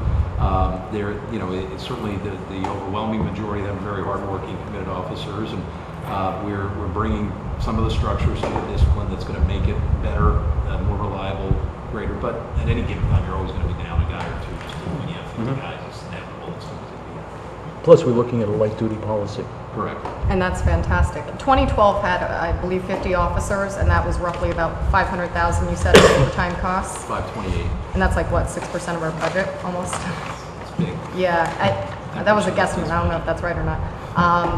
Is there any, like, do you have a guesstimate of what, based on our current schedule right now and kind of the rigid schedule, that what it would look like if we got to 46 officers, what overtime would look like for us? Would that be 650, 700? It's hard to speculate, but it would certainly be worse. Yeah. It's only going to go up, I would probably go up more than these two salaries combined. Let's put it that way.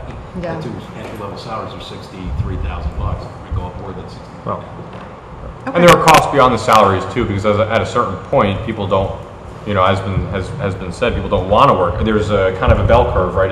To a certain extent, overtime is great. You get to work a little bit extra, you make time and a half, work an extra shift or two. It's nice, but at a certain point, you want to go home and be with your family and take a day off and relax. And there's certainly, I think the possibility of a correlation too, aside from just kind of the emotional strain or drain on the employees from doing that.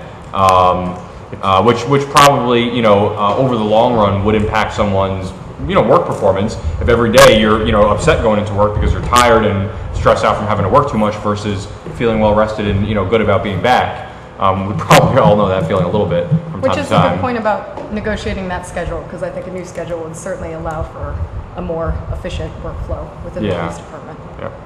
But I think we need to temper it. A lot of the stuff will take time to process, to go through. A lot of these things are initiatives that take a fair amount of time. Well, the good thing, I think, from the report, too, not to belabor the point, but it seems like there's a lot of low-hanging fruit also that within our existing committees and whatnot. I mean, one of the recommendations from ICMA was just to have an annual town hall meeting on public safety to update the public so that, when these reports come out, you don't wait for a report to share with the public what's happening in these departments, not just police, but fire as well. So things like that, I think we can start moving on pretty quickly. I think I might need public safety. Yeah, we're I moved the consent agenda. Okay, we have a motion for the consent agenda. I'll move it. We had a motion. We have a second. Trustee Reisner. Do we have the roll, please? You okay? How much is trade? Yeah. She's gone too long without a cigarette. No, that's cigarettes. I'm back. Okay, thank you. We'll begin with Trustee Levinson, Yes. Trustee Rosner. Yes. Trustee Schnall. Yes. Trustee Clark. Yes. Trustee Column. Yes. And Trustee Davis Ford. Yes. Thank you. So the consent agenda has been approved. Thank you. Okay, now we have to take care of some administrative matters that we almost took care of last time, which is the liquor license renewals on all of our administrative boards like the ABC. I'm not sure which other ones would fall into that category actually, but if there are any others, this is the one time I do get to vote. But we did not have that organized last time, so we're just going to do it again just to make sure that all of our paperwork and processes were followed the correct way. So we went through all this last time. Sorry? Yeah, so what I'm going to do now is ask for a motion to recess our special meeting and then to convene as the Alcohol Beverage Control Board. Second. Moved by Trustee Davis Ford, seconded by Trustee Levison. All in favor? Aye. Any opposed? Okay, all right. We're now convening as the Alcohol Beverage Control Board of the Township of South Orange Village. Could we have the roll, please? Yes, thank you. Trustee Clark. Yes. Trustee Column. Here. Trustee Davis Ford. Yes. Trustee Levinson. Present. Trustee Rosner. Here. Trustee Schnall. Here. Village President Torpey. Here. Thank you. So we have Resolution 2013-149. This is the resolution approving the renewal of liquor licenses for the 2013-2014 licensing term. Okay, can I have a motion? Moved by Trustee Schnall, Second. seconded by Trustee Rosner. Could we have the roll, please? Thank you. We'll start with Trustee Rosner. Yes. Trustee Schnall. Trustee Clark. Yes. Trustee Column. Yes. Trustee Davis Ford. Present. Trustee Levinson. Yes. And President Torpey. Yes. Thank you. So Resolution 2013-149 has been adopted with all members voting. Thank you. I move to adjourn. Okay, Trustee Reisner has moved to adjourn the Alcohol Second. Beverage Control Board, seconded by Trustee Column. All in favor? Aye. Any opposed? Okay, now we can reconvene as the Board of Trustees, and just if anybody happens to be watching this meeting versus the last meeting, we did go into all of this in detail the last time around. If people are interested in looking at the proceedings of the Alcohol Beverage Control Board of the Township of South Orange Village. At this time now, I would like to ask for before I ask for a motion to adjourn the special meeting, I don't think this is the case, but I do want to make sure if there's an opportunity, if there's any member of the public who wishes to comment, since now all of our action has been completed, please come forward. Seeing as there are no members of the public who wish to speak at this time, I'd like to close the public comment period and ask for a motion to adjourn. Moved by Trustee Davis Ford. Seconded by Trustee Levison. All in favor? Aye. Any opposed? Okay, the special meeting of the Board of Trustees has been adjourned. At this time, I would like to call to order the conference agenda meeting of the Board of Trustees. Thank you, and for the record, I'd like to take roll call again. Trustee Clark. Here? Trustee Column. Here. Trustee Davis Ford. Present. Trustee Levinson. Present. Trustee Rosner. Here. Trustee Schnall. Here. President Torpy. Here. Thank you very much. We had Trustee. Adequate notice of this meeting had been provided to the press in accordance with the Open Public Meetings Act. In addition, notice of this meeting has been posted in Village Hall, on the village website, has been filed in the office of the village clerk. Official action may not be taken at tonight's conference agenda meeting. Thank you. There are a couple quick things that I'm going to go through in my report. One is our budget and budget transparency. The budget that we adopted tonight will be on our website in both a PDF, which we file with the state, a spreadsheet that we've put up before that allows people to play with the different cells in the table, and the information, all the data will be put into our open budget tool as well. And so hopefully we'll be able to take care of that in the next couple days. So if people want to look at this year's budget going back to other years, you'll be able to see all of that on our website. I've also had the opportunity in the past couple weeks to speak to a handful of different folks about our budget.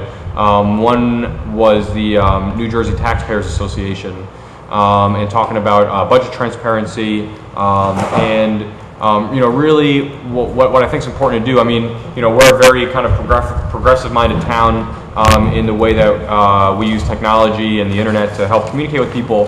There are many towns in New Jersey that do not do that, many who don't even have budgets on the website at all. And so it's kind of important when talking to folks from other parts of the state, always get reminded of how important the work that we do here is, and how many open requests we have stopped just because the information is freely available to members of the public, which is a great thing, especially if you ask our clerk's office. Absolutely.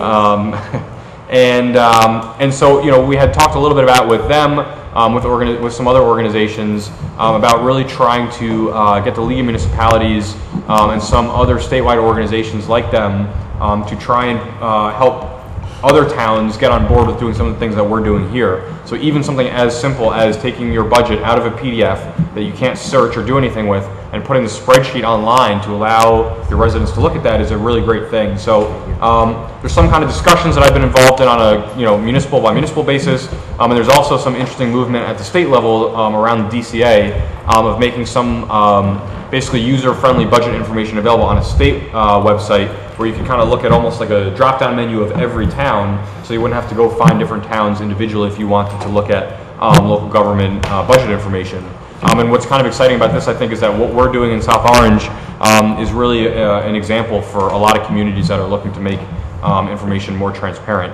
And some of those conversations have been really interesting. And one last point on that, which I've found really fascinating, is that around the issue of fiscal responsibility and especially transparency and budget transparency, there is an amazing convergence of bipartisan support around these initiatives. There are organizations, even just that I've encountered, for example, like the ACLU, which is tended to kind of be maybe perceived as a little more progressive of an organization, and the New Jersey Taxpayers Association, which I think is seen politically as a little more conservative, and these labels are not 100% right, but everybody on on either side or any side of the political spectrum, everybody that I've talked to agrees that doing this is a great thing. And even if it's a couple $1,000 expenditure to make this kind of information more accessible to people, especially if it allows us to do some budgeting better as well, it is a huge, enormous, tremendous value to the community for them to have access to that kind of information. There are many towns where their residents just simply don't have that kind of access. So we're very lucky to live in the community that we do. And again, I just think it's an interesting field around technology and then around technology with budget information, because I have not found any political group that doesn't support doing this. And it's a great way, especially at the local level, to bring kind of people on different sides of the aisle together working on the same issue. Really quick, and I assume Trustee Levison will talk more about each of these, but we are moving forward with our website. We sent our comments back on the final round of designs. So what is next is basically starting to build out the website, and then it will take us probably a long time to move all of our content over. And I am sure there's going to be some late nights burning the midnight oil and some coffee to just get this done and get the content from our old site onto our new site. There's 3 or 4 iterations of all of our department head pages. But what we're going to end up with is a beautiful website that is incredibly accessible and user-friendly. And so hopefully we're going to be able to finish building things out on the website this month, and by the end of the summer that we'll have a website that we're ready to show people publicly, which we're really excited about. Our 311 system we've also been discussing and moving forward with, and basically what we're trying to do is figure out a way to tie together our 311 and service requests and our emergency notification system to see if we can use the same database. And it looks like we may be able to do that to kind of streamline sign up. So if you sign up in one place, you get signed up in all places, and make it a little easier for people to have access to all these different tools that we're going to have. And we are very close to rolling out Everbridge in the next couple weeks. And that is going to be a tremendous benefit to us. Not only, so this is a great example. Sunday night, we had some power outages around town.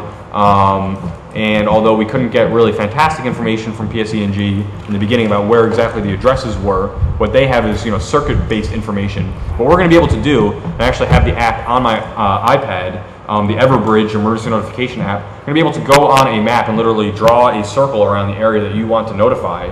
And so when we have, and you can also draw predefined shapes on the map. So for example, with power outages, what we'll be able to do is actually put shapes on a map in our town that mimic the circuits that PSE&G uses to feed our houses. So when they get an outage on circuit 4011, we're going to be able to go right into our emergency notification system and put out an email or phone call or text message just to those houses in that area. And right now we're burdened by basically it's all or nothing. So this is going to allow us to communicate more with people through that medium without over communicating with people who don't have any relevancy to whatever the situation is. Same with water main breaks and things like that. Give PSE&G access to that. And absolutely, and what we're going to be able to do is actually collect data. We've talked about this a little bit, is we can take a survey over the phone, and we're going to be able to provide PSE&G information about where the outages are, possibly better than what they're getting from their systems. I would think that feature would be attractive to neighborhood watch programs as well, correct? Absolutely, and what we're going to be able to do is tier some of these things out. So departments can use it for recalling employees. We're going to be able to use it as an email list system. So when people sign up for emergency notifications, they can also sign up for once a month community updates. I think one of the things that I think we'd all love to see that we've talked about is a newsletter, an email newsletter from the village, so people don't have to rely on one particular person's political mailing list, which has kind of been the history here, but that there is a same way the Gaslight, which the feedback is incredibly helpful from residents about how much information is there. Being able to do that once a month and just put out that email from the village in one voice, kind of to residents about what's going on. Great question. Is there anything within the system that allows us, if we had pre-populated data regarding vulnerable populations in the community, that would allow us to quickly look at a map of all the places where we could send CERT volunteers or calls? Yes. So basically everything is geocoded. So any list that you have in the system, whether it's a list of email addresses or a list of people who responded to a survey question, whatever it is, you'll be able to, you'll look at it in a list, and there's also a button that's like, I don't know what it's, map view. Then you can basically pull all the information onto a map. So one of the things that we've talked about doing, I know with the Citizens Public Safety Committee as well, before you were a trustee, talking about trying to get a better handle on where those vulnerable populations are. And they will be in this, and they might be, for example, a tier where they get communicated to more often than the general population. You know, there may be something that is an emergency for them, but may not be an emergency for everybody in town. Like a cooling center. The cooling center openings, right, things like that. It's just identifying those folks right now, which is That's part of the the plan. hardest. That's going to be difficult. But again, through this system, we can put out a call in the beginning that asks people, you know, is this a household with special needs? You know, press 1. And then we can start to whittle down some of those lists a little bit. So, Okay, that's good. and there's going to be a whole bunch of things that we can talk about to do that. But basically, this is going to improve the way that we can communicate with people in town, emergency, non-emergency, hugely. A couple weeks away from doing that. Last thing is a little bit of a different topic, but I was in D.C. a week or two ago talking about to a group part of the Roosevelt Institute, and it's a bunch of college students, a couple hundred college students that are kind of interested in politics and government, many of whom are interested in government, interested in running for office, you know, basically all college students. And it's funny, you know, the one place where I feel like one of the oldest people in the room. And it was really great conversations with some of these students, and it just kind of re-inspired me about, you know, I think kind of why I did this and why we all do this. There's so many people that are passionate about wanting to get involved, and yet they have no idea how to start the process. Everybody here has run for office at some point, some of us recent, some of us in other centuries. Wow, that was the best possible way to phrase that. Well, actually not that long ago. I'm sure he'll get me back later. And I won't blame Trustee Rosner if he I does thank that. him for launching the missile. And on that note, motion to adjourn. yeah, but you know, the end of the day, you know, a lot of people, you know, talk to me, and you know, young people that were interested, and they're saying, you know, how did you do it? I don't know where to start, and you know, they really didn't know. And you know, what I told them, and I think Ms. Klein will appreciate this, I said, the best person you could talk to is your municipal clerk. Go in there, they know the history of the elections, they know how elections work, they're likely the election officer. I mean, I'm sure it varies a little state by state, but you know, that's a good person to talk to. And anyway, it was just you know, interesting to think about that, and you know, kind of as an overlaid context on everything that we do. And I think we all do a very good job of this here, is trying to bring people into the process and make them feel like they can be part of this. If they have ideas and they want to be constructive and they want to help and they want to move us towards goals, that they are welcome to be part of the process, and their ideas are just as good as ours.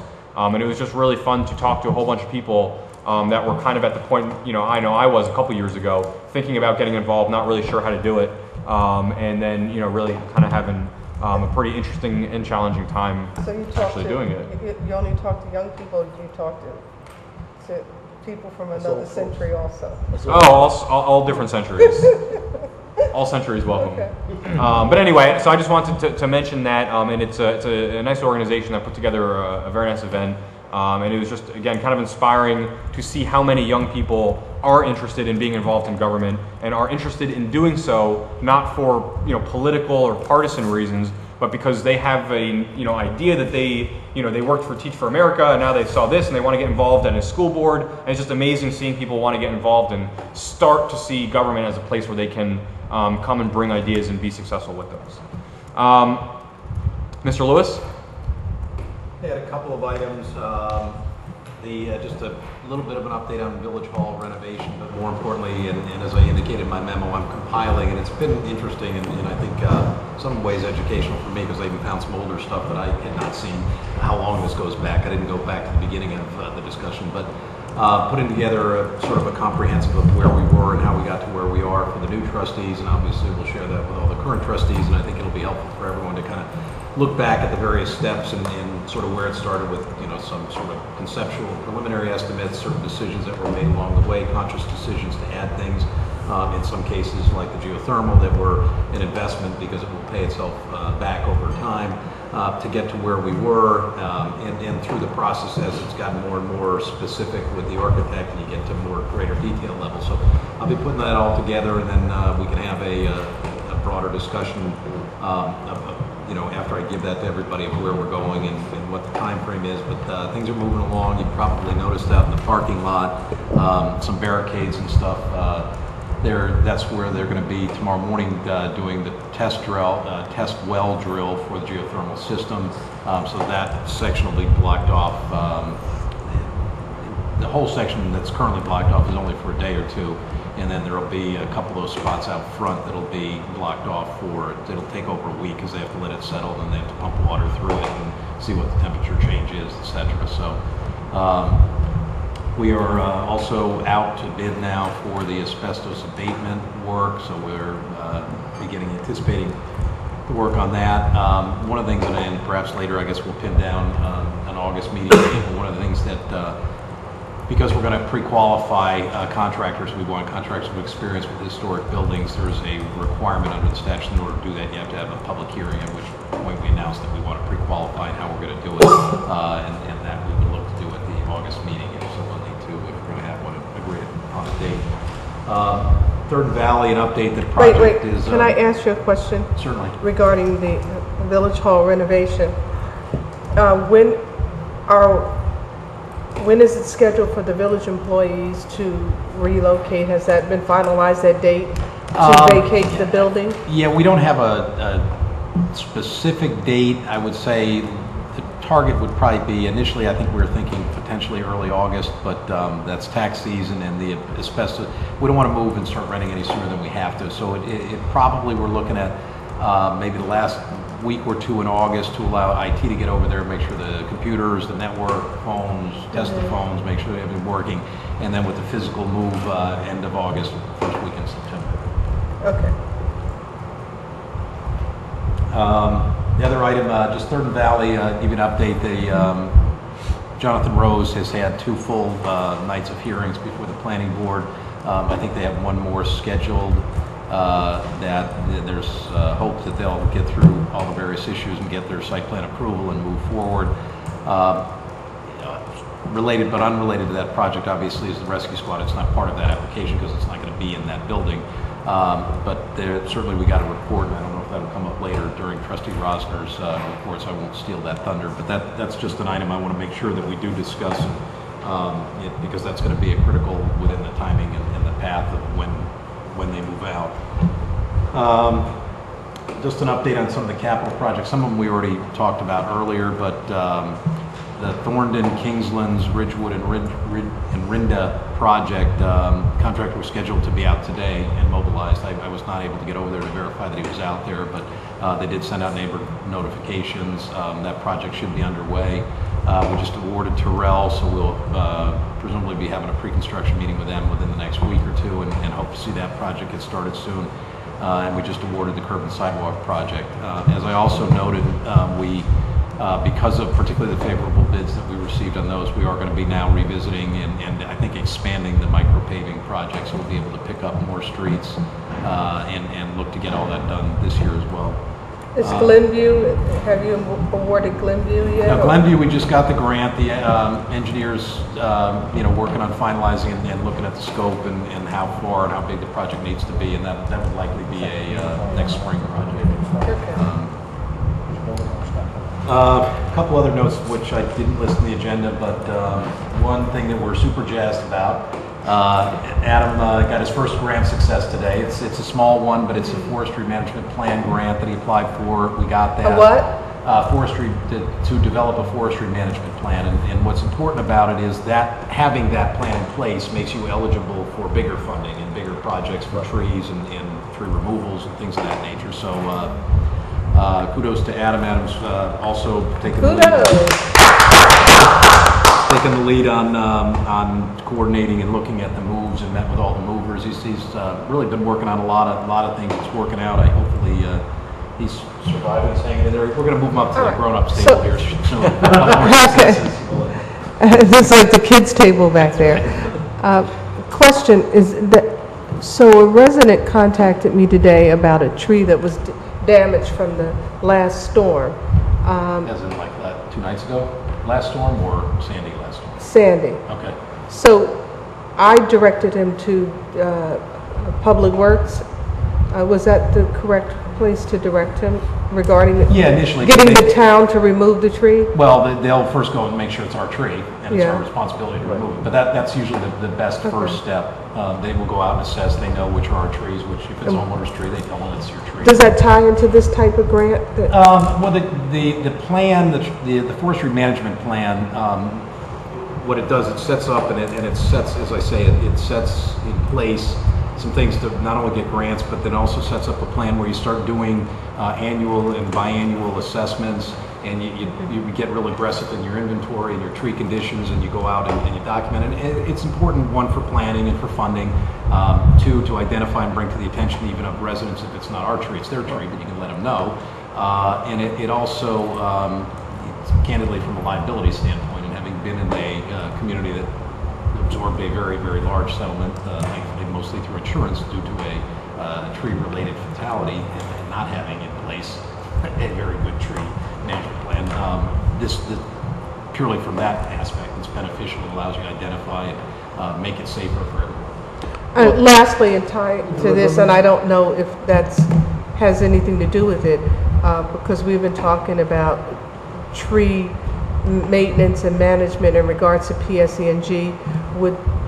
Would such a program cover the communications or monitoring? Well, it's certainly to the extent PSE&G schedule. I mean, well, I can't control Or tree PSE&G trimming. schedule, but certainly that the more organized and the more structured we are in our tree assessments, and the more we can have a database and have it documented, we can certainly forward that information to PSE&G. I can't control their schedule, but it allows us to, more proactively, I think, inform them of where we've identified problems before they fall down and dig the lines. Thank you. That's where You I'm can trying usually, to- see them coming as far as the sick trees, that sort of thing.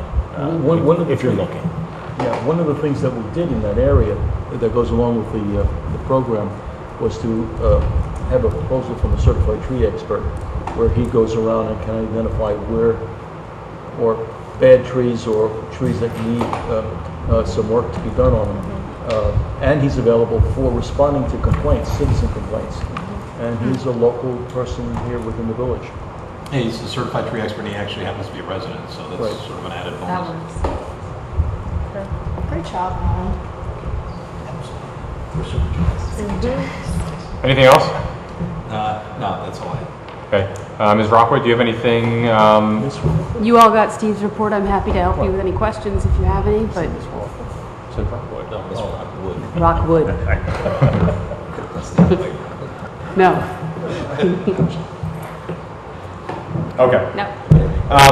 One thing before we do move on that I should have mentioned during mine is I did reach out to PSE&G about a week ago to ask for follow-ups from our meeting from about a month ago, and they said that they don't have them yet, but are working on them. We had a bunch of kind of questions for them about how to follow up, and one of them, that's what reminded me, is the vegetation trimming. So we don't have the follow-ups yet or a timeline when we will get the follow-ups, but they have been promised. So I'll keep people updated on that. Let's move on to our standing committee reports. Trustee Levison. Yeah, well, I think you discussed most of the topics that I had. We are progressing along with most of the IT projects.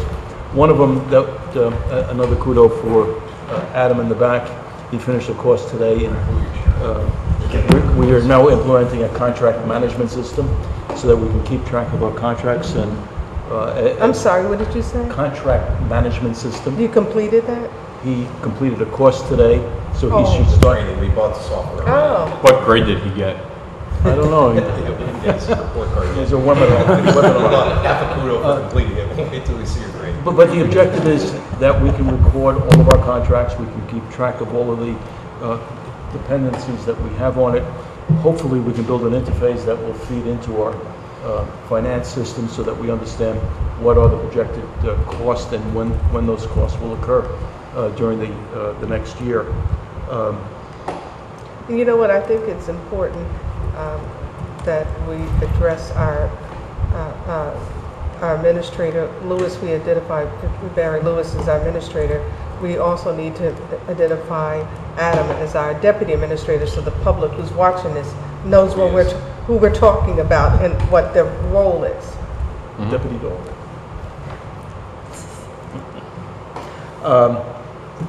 Well, and there are a number of other things that Adam is currently working on. No, excuse me, the deputy Deputy. administrator, you can say Adam. Adam, the deputy. Adam the deputy, right. Deputy And they all relate to process flow and efficiencies that we want to build in within the infrastructure so that we can make improvements and ultimately reduce our costs. Okay. Trustee Davis Ford? Yes, we talked about a multitude of things in our legal meeting, as we always do. One of the things that we're working on was light duty return to work policy, specifically as it applies to our public safety departments, the police force being one, and Howard Levinson, you want to share any update in regards to where we are with the light duty? Well, I think that's, our village council is still working on that with Barry. Okay. And trying to define, Third days administrator. the administrator. The point being is that St. Barnabas being the medical center that we send people to will help define what job descriptions and what light duties go along with those job descriptions. There's going to be just two other items I want to talk about as a result of the meeting, and that is our staff assignments to the BOT standing committees. I think that's really important that we make sure that that's completed. That is, boys, please. I saw that. Pay attention. That we have someone assigned to take minutes so that we have a consistency in regard to what happens in our standing committees that can be shared on a scheduled basis with the rest of the trustees so that we all can be informed of what happens in the standing committees. Administrator Lewis, where are we with that? We're getting close. Has everybody in public safety settled on a fixed regular meeting date? Why are you pointing at me? Oh, I thought you said on an administrative member. I was like, you. Yes, we're all set for the 4th Tuesday in the month at 6:30. And our village clerk kindly updated the calendar to reflect that. Okay, then we will, that was the last piece we were waiting on, and we'll send out the notice to potential eligible people. I can't hear you. That was the last one I was waiting on. We had built sort of a notice of, I don't know if it's a notice. All right. To circulate to the eligible clerical members. So I don't know if any of the committees are meeting in August, but can we have assignments by August? Yeah, that shouldn't be a problem. And some of them I think do already. Okay. Well, a number of them are going to be during the day. Yeah. And that was what kind of threw a curveball into the original model. Okay. Objecting to. So, to the extent our committees just to restate, that all committees will have, for August meetings. okay, going forward. Thank you. And then finally, the last thing I wanted to talk about was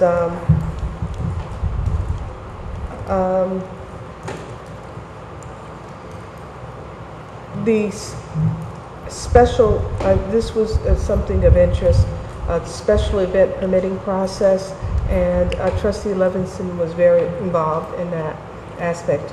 Is there anything you're ready to share now, or you're still in the process of finalizing? Well, I think what it got down to was that the permit was on the discretion of the village administrator, and I think what we had said was $1,500. Anything less than $1,500 would be absorbed by the municipality, and it was on his prerogative. Anything above that, we would have to come before the board. And this would be specifically for the language that obviously it's an actual village-sponsored event, it doesn't apply, but where we're, quote, co-sponsoring, and the result or the effect of co-sponsoring is they're now exempt from fees. Correct. What we want to do is, one, set up some, as nearly as we can, some sort of parameters and conditions of what's a, quote, co-sponsor, but then even within that subset, where the estimated cost is below $1,500, and then within those parameters, then I would take responsibility for making that decision. But anything above that, set up a protocol that would come to the board, because then you're getting into, a fair amount of money that we're going to absorb, and I think that requires a policy decision on whether we want to co-sponsor that event, pay that cost.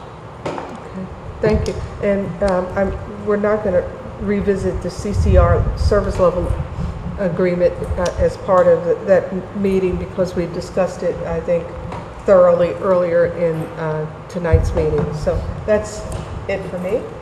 Thank you. Trustee Rosner? Yeah, Planning and Zoning Committee met on June 19th. One of the issues that we discussed, and we had Susan Gould, the planner for the village, met with us to go over the zoning for Irvington Avenue specifically, because we have sort of a mishmash of zoning on Irvington Avenue. So it was difficult, and we recently had an issue with a business that opened and found and had to go through hoops to get his business to what he wanted to do. 100 feet away, there was the exact same business in the retail district. So it's one of the things that we want to look at, which brought up the whole issue of looking at the zoning for the whole town, where there were other issues that over the years the zoning has not been consistent. It doesn't necessarily match our vision plan, and one of the things that we want to look over as part of a whole overview of the zoning. And I did ask Susan Gould to come back with some recommendations and suggestions and to review it with staff. At the same time, we're also looking at doing a master plan reexamination, which the planning board will be taking the lead on. Although we may want to decide if we want to go for an RFP for a planner on that, on the master plan. There's nothing that says we have to use the planner. We may decide to use Higher Group, but we may also want to say we want to because of the cost of the item. It's in the budget. It's still a significant cost, and I'd like the Planning and Zoning Committee take the lead on that and put together an RFP, and we'll go out. What's the cost estimated at? Last time we looked at it? You say 30 or 40? 40 is what the budget. Just for the re-exam? Well, No. it's basically going to be a brand new master plan. For 30,000? Probably higher, especially if we add elements to it that currently. It's something we put off for a long time, and Can we get consensus on the board on that issue? Because we talked about it in planning and zoning. Ultimately, the planning board has the option to just go with the planner on staff, or they have the option to go out for an RFP.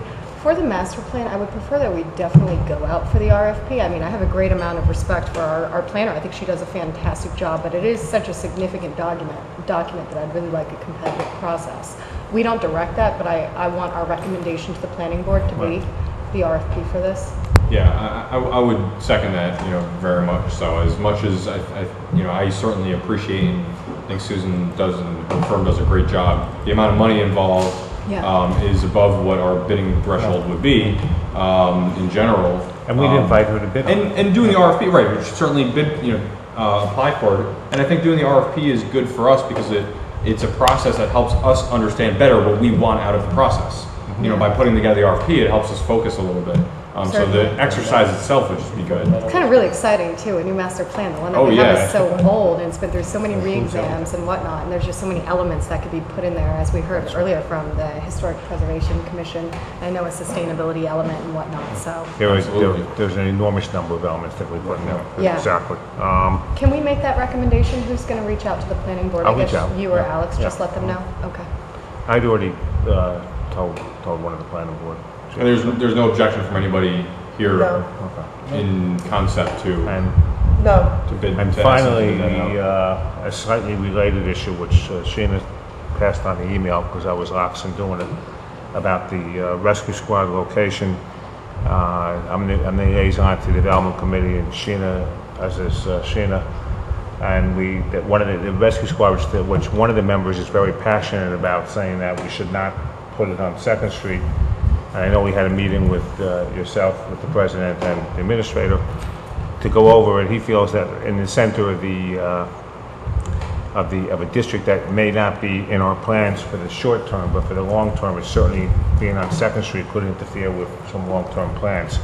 And maybe there's a better location for it. And not that I hate to bring this stuff up at the 11th hour, but since we haven't broken ground yet, and there are other spots that we thought we'd revisit it, or at least have that discussion at the board level of what the pros and cons are. And And furthermore, you know, if they do it if the building is to be on Second Street, that the building be designed in such a way that it be more in tune with the way development might want to work, and keep incorporating into the building and the look, you know, how the setback would work and how, and so forth, which is one of the suggestions, the compromise suggestion, I'll call it, came from a couple of the members of the development That's fine, committee. but as long as it's going to be somewhere downtown, as it is now. Well, you know, rescue squad and fire department, it's all about response time, so it has to be somewhat near the center of town, and a Yeah. town this size, which we only have one rescue squad building.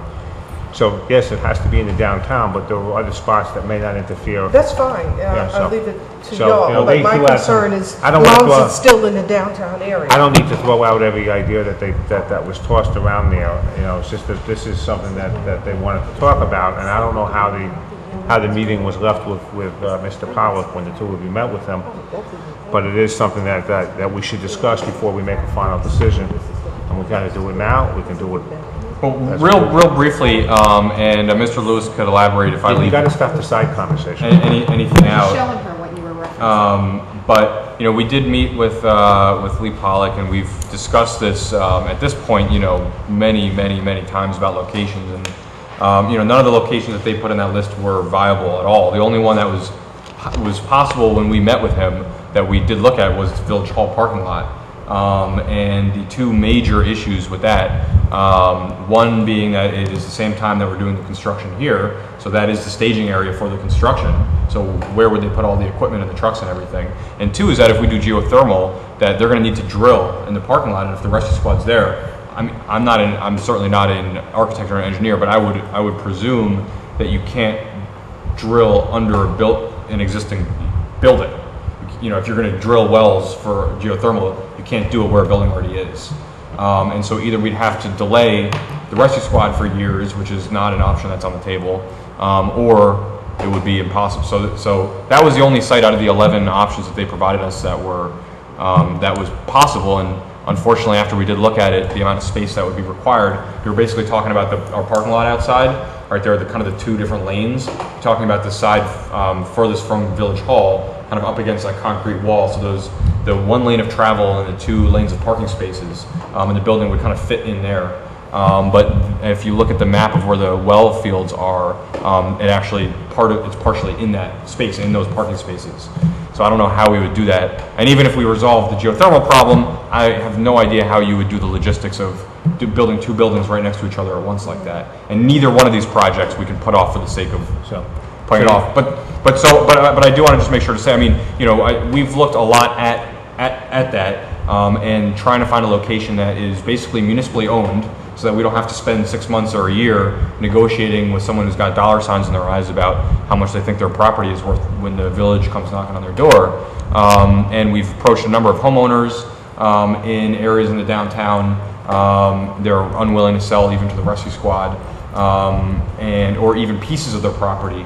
You know, one of the options that we talked about was the parking lot next to the fire department, and that would require the sale of just small pieces of property behind them, and none of the 2 or 3 homeowners that were there were willing to sell the property, even though it would have reduced their property taxes.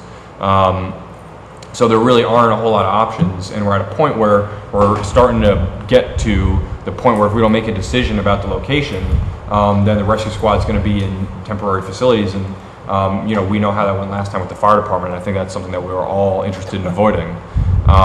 So you know, I think I can say, you know, I personally appreciate a lot the expertise that the development committee brings to the table. There are some other projects that I really want to focus on with them, where I think that their experience in the field can be really, really useful for us. With this one, we're working with a very limited set of options, and I personally don't believe that building the rescue squad on 2nd Street is in any way a hindrance to development into downtown. 2nd Street is not prime development potential, maybe 50 years from now or 75 years from now. But you know, if we plan 10 or 20 or 25 years from now, we'll be doing better than what we're doing now. And at the end of the day, you know, like we discussed with them, is that even if there's a building there, that does not actually prevent the rest of that lot from being developed at some point. And The one thing that was raised that I just want to make sure to address is that there's been some kind of questions about, well, we basically want the plan that was presented to us was this kind of urban streetscape design where all your storefronts are right on the sidewalks, including actually the plan included eliminating Spiota Park, which is not something that I'd be interested in seeing. But that there has to, it's a 100%, there has to be an apron for the rescue squad. Same with the fire department, same with the police department. Emergency vehicle access, you need to have space where you can pull your emergency vehicles to turn them around, to service them, to wash them, to do whatever you need to do. And there's actually a spot, if you want to think about it from kind of the potential for retail in the future, there's actually a spot in Milburn where there is, I don't know if it's an old mechanic or something, but there's actually like a burger joint in there now, and the apron is where they put the outdoor seating, and it's actually an amazing use of space in a downtown environment. And I've seen some of those in New York City too, actually, old converted firehouses. You mean the garage? Yes. The one that... And that's actually pretty far back. That's really far back. It's nowhere near as far back. We're talking about, the length of an ambulance or two. That's like 150 feet maybe. So all that to say, I don't want to be dismissive at all of the questions that were brought up, and we took some time to meet with them and talk about it. But I think from our perspective, and again, Mr. Lewis, correct me if I'm wrong or if I'm leaving anything out, that that A, there aren't a lot of options, and the other options that exist are not feasible. And that B, we don't want to hold the project up because that either means holding up Village Hall or holding up the rescue squad relocation, and they're both moving forward. And C, that even with the building there, that it does not, that street and that area is not the place that we're focusing on development, and that even if we do build a building there, that's not going to prevent development at that point in the future. Then I would ask that we make sure we let the development committee be involved in the design of it, or reviewing it before we make a final decision, because they did have some thoughts and ideas. Reviewing what? Of the rescue squad. The building's already been designed by the rescue squad. We've already, I don't know, I don't mean to be dismissive, but I don't understand why they'd be interested in designing a rescue squad. They have architectural experience and they have development experience, so I think that they could give some input into the way that the building is. And I want to make something. I don't want to speak for them on how the building, should be or shouldn't be, but I don't want to dismiss their ideas at all. No, we shouldn't dismiss their ideas, but we're also paying architects, and their advice is not going to replace that. So we're going to have to pay the architects to design the building anyway. I have no problem soliciting people's feedback, but I want to be very, very clear that this is not going to get held up at all. We've discussed this to an incredible length, gone over things over and over again. I don't think there's any uncertainties about the decision that we're making. Well, where has it been discussed? I guess I'm just not, where did this start? Where has it been in terms of what process hasn't in been terms discussed of as a our board, as a committees whole. or Yeah, boards? we've discussed it here in board meetings. So there is consensus amongst the Board of Trustees? We've or- discussed it here in board meetings. We've discussed it with our redevelopment attorney and with the rescue squad. And with Jonathan Rose, who is Well, where did the board end up on this issue, I guess? Because we're still new to it. We're seeing recommendations. Right, well, the same way that the board is not involved in the day-to-day operations of deciding how the village hall is going to be renovated. They're not involved in, which window goes where and the requirements of the building of the rescue squad. What the board will be involved in, and what I think is appropriate, is when the design is pretty much finalized, that if the board needs to approve it, then they should approve it, because at the end of the day, we're spending money on this building. The board has to approve where that money's going. But I personally don't think that that's the board's purview or responsibility to design from the beginning municipal building. I don't think the board has ever done that. No, certainly it has. You set specs for it, where you build consensus from not only the people in the rescue squad, but the board members, the development committee, before you begin the process of doing drawings and whatnot, because what you do is you end up wasting time and money. If a firm comes up with something, says Board of Trustees, yay or nay, we're like, well, we weren't even involved from the front end of this. What if we don't like those drawings? Well, but that's what I'm saying is the drawings, we've discussed them here in the board meetings before. He's shaking his head. Yeah, they've absolutely, they had it up on the projector. We discussed it here. We're not going to discuss whether we discussed it, because we did. And if you don't remember, then you don't remember. But the bottom line is we did discuss it. Jonathan Rose came in. They put a floor plan up on a presentation screen. Yeah, but that was a sketch. It wasn't anything near a final plan, and it wasn't based on the location. It was based on any number of locations. Yeah, and we've discussed the locations. I mean, like how long do we want to drag these projects out? I Like, didn't ask to drag it out. I asked that, I said, if we're going to stick to the Second Street location, I asked that we let the development committee, which has a couple of architects and downtown developers, look at the plans and see if they can come up with suggestions to a better way. And by the way, one of the architects on the development committee happens to work for the company that's working for Jonathan Rose to design the building. So it's like he's there anyway. So it's not going to delay anything. And it did appear like there was no designs or anything at the last time we had a Yeah, development and he said he meeting. hadn't done them yet. Yeah, that there was nothing done yet, so why would we not allow the I don't development understand. committee? What do you There's think? only been sketches. There's been no No, I- architecture. Sure, the architect has not been hired yet to design the building, but we put concept sketches together. No, there are floor plans, basically, Right. in terms of space. There- In terms of there- architecturally, what it's going to look like, how it may or may not be integrated into some future development surrounding it. I mean, none of that, nobody's gotten to that point. Right. I mean, I certainly... But they may be able to value engineer the building for us too. What's that? They may be able to come up with a better way of building the building to save us money. Right. Now, I think certainly, I think everyone got the memo. Some of the items on Exhibit A, I'm not sure, space adjacent to the old stone house. I don't know what space there is. Yeah, I mean, that there are a was, number like, of things totally that just crazy. some of the things we've already vetted. I have some concern because I think the Second Avenue site, it certainly has been discussed publicly. I think, most notably when there was sort of a premature release of the looking at Walton Avenue site that led to, and then that all became a big issue, and some, I think from that point on, and it was sort of right about that time when we had costed out the trailers, decided the trailers made no sense, so that freed up this lot, which is, so this as a location has certainly been, I think, out there for a while. I'm not sure, and certainly in hindsight, perhaps the development committee should have been brought into the loop on that. I think I certainly would have no objection to involving and getting their input on how, if it's going to be on Second Street, how could that, to the extent there's some way to lay it on. In fact, I think he even suggested that in our meeting with Mr. Pollack is, well, if it has to be there, is there something that we could do to make sure it would be most amenable to building redevelopment around it? And I think he expressed that, those types of considerations. But again, I think to the point of, we need to relatively quickly, commit to a site and get moving on the process, because we don't want to hold up Third and Valley. We can't really sort of have the rescue squad just floating out there nowhere, but certainly we'll meet with them to talk about what could be done on that site. I think most of the things on that Exhibit A we'd already been through. And for one reason, although some of them were sort of vague, it just said Valley Street, so that could be almost anywhere on Valley Street, so I'm not sure how to pin that down. I think they were giving more just the general sections of town that, from their perspective, would make more sense. And I mean, from the map, I wouldn't be able to go through and say yes or no to all of these, but I think just conceptually where they had consensus was these would be more appropriate if the opportunity is there. What was the response from the development committee after you kind of were able to go back and forth a little bit about what the options were? Where did you end up? I mean, it wasn't a whole committee. It was Lee Pollack and Rob. Right. No, I think, they, Lee certainly has sort of a vision, and candidly, it's one of the things that I was hoping we're trying to finalize an agenda for our planning meeting tomorrow. One of the questions I think we have to have, and you, Seven in particular, that drive the policy is exactly where do we want to be. I mean, he had a plan where virtually everything's going to be redeveloped and we're going to have garages and structure, and is that where we want to go? We want to become a major downtown. And because, that was one of it is, well, he had identified 5 or 6 different things that could be redevelopment with parking. And I said, what do we want? 6 parking garages in town or not? Right.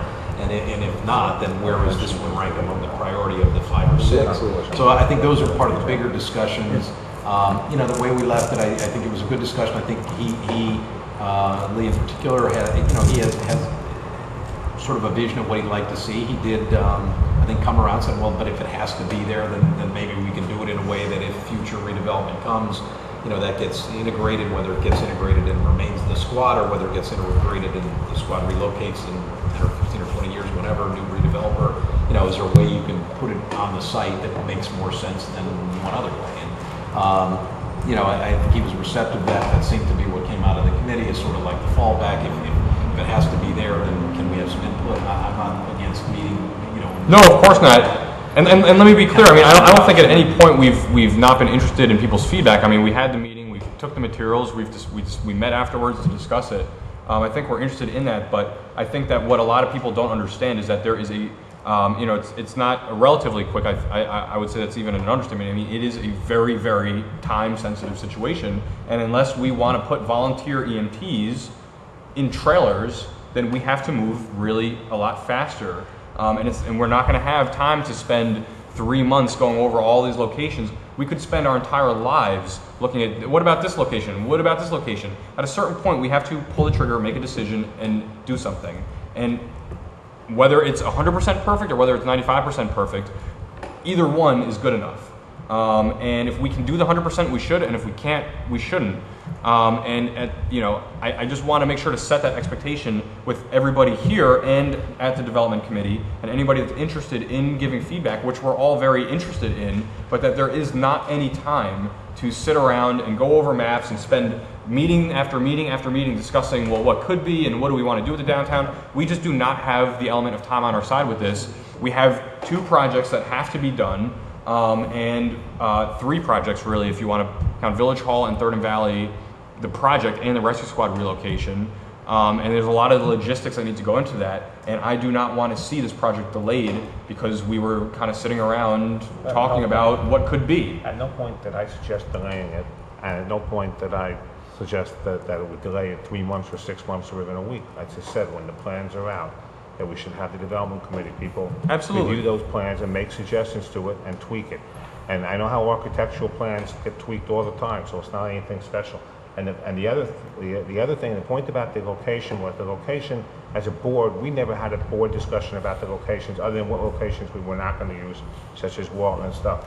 We never said, let's analyze every location. You, Barry, and whoever else met on that committee had that discussion.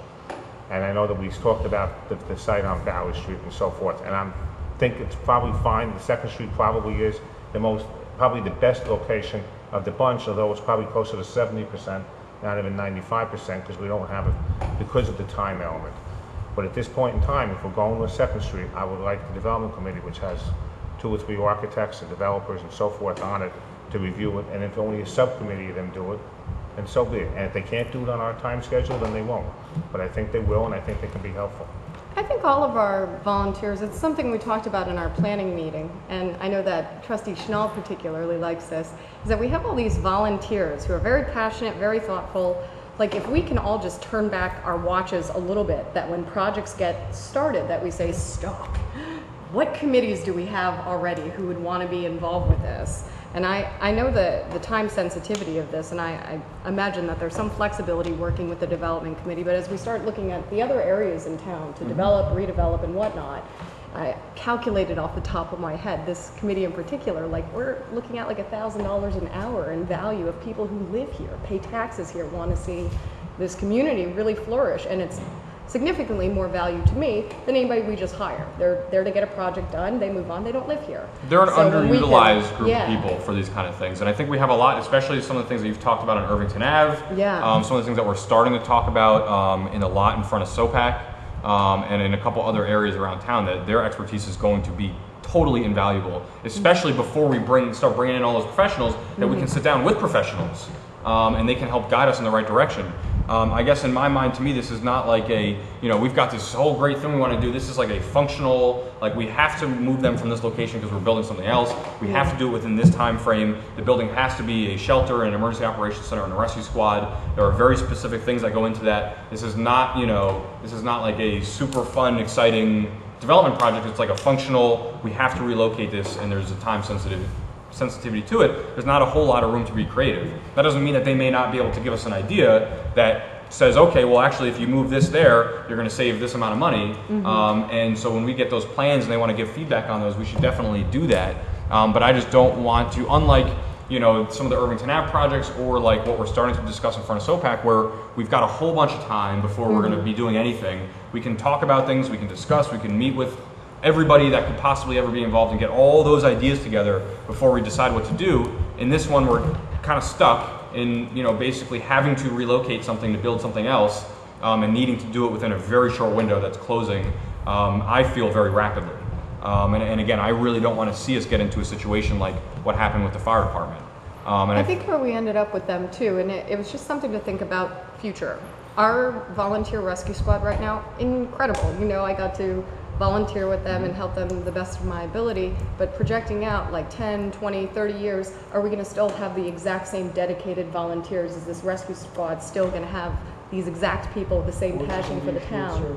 And so, exactly. And so what the development committee was thinking about is how do you engineer a building, you know, with the drawings and whatnot, that would make sense, that in any point in the future, you know, all of a sudden it's like we don't have this same group of people or a functioning rescue squad. It could be converted into what they had proposed in the diagram. So the person who's also with Jonathan Rose said, you know, that's something that we could certainly work on, is think about it in twofolds. What we're doing right now, the value that we have right now, and then what we could have in the future in the event we don't have the same group. Absolutely, and we certainly thought about that one. I mean, we have plenty of other municipal space in the downtown. This was the one that I think we felt was the most out of the way, but still centrally located. So it seems like we're on the same page then. Yeah, I think so. I think you know, the thing that I just worry a lot about is the timeline here. Don't worry, I'll give you wrinkles. Yeah, I know. And I just think that you know, as much as bringing like the development, I mean, just in this specific example, bring them in way more involved in some of these projects is an excellent thing to do. I just would say that this is probably not the best example of a project to work with them on. Not to say that we can't still do it, but all the great conversations that we're going to have with them on Irvington Ave and the other lots, we're not going to be able to have with this project. Well, maybe for just this right now, if we can bring in Mr. Pollock, because we know he's probably the one that's the most passionate about this in particular, just on some of the things. And then for the next ones, we've already talked about lining the development committee up well in advance. Absolutely. So we can begin the ball on that. And we'll work with them. And one thing I'll point out, and I think Lee even acknowledged it, is you know, in looking at this, I know I, for one, had looked at the vision plan, and the vision plan in that area actually has parking. Right.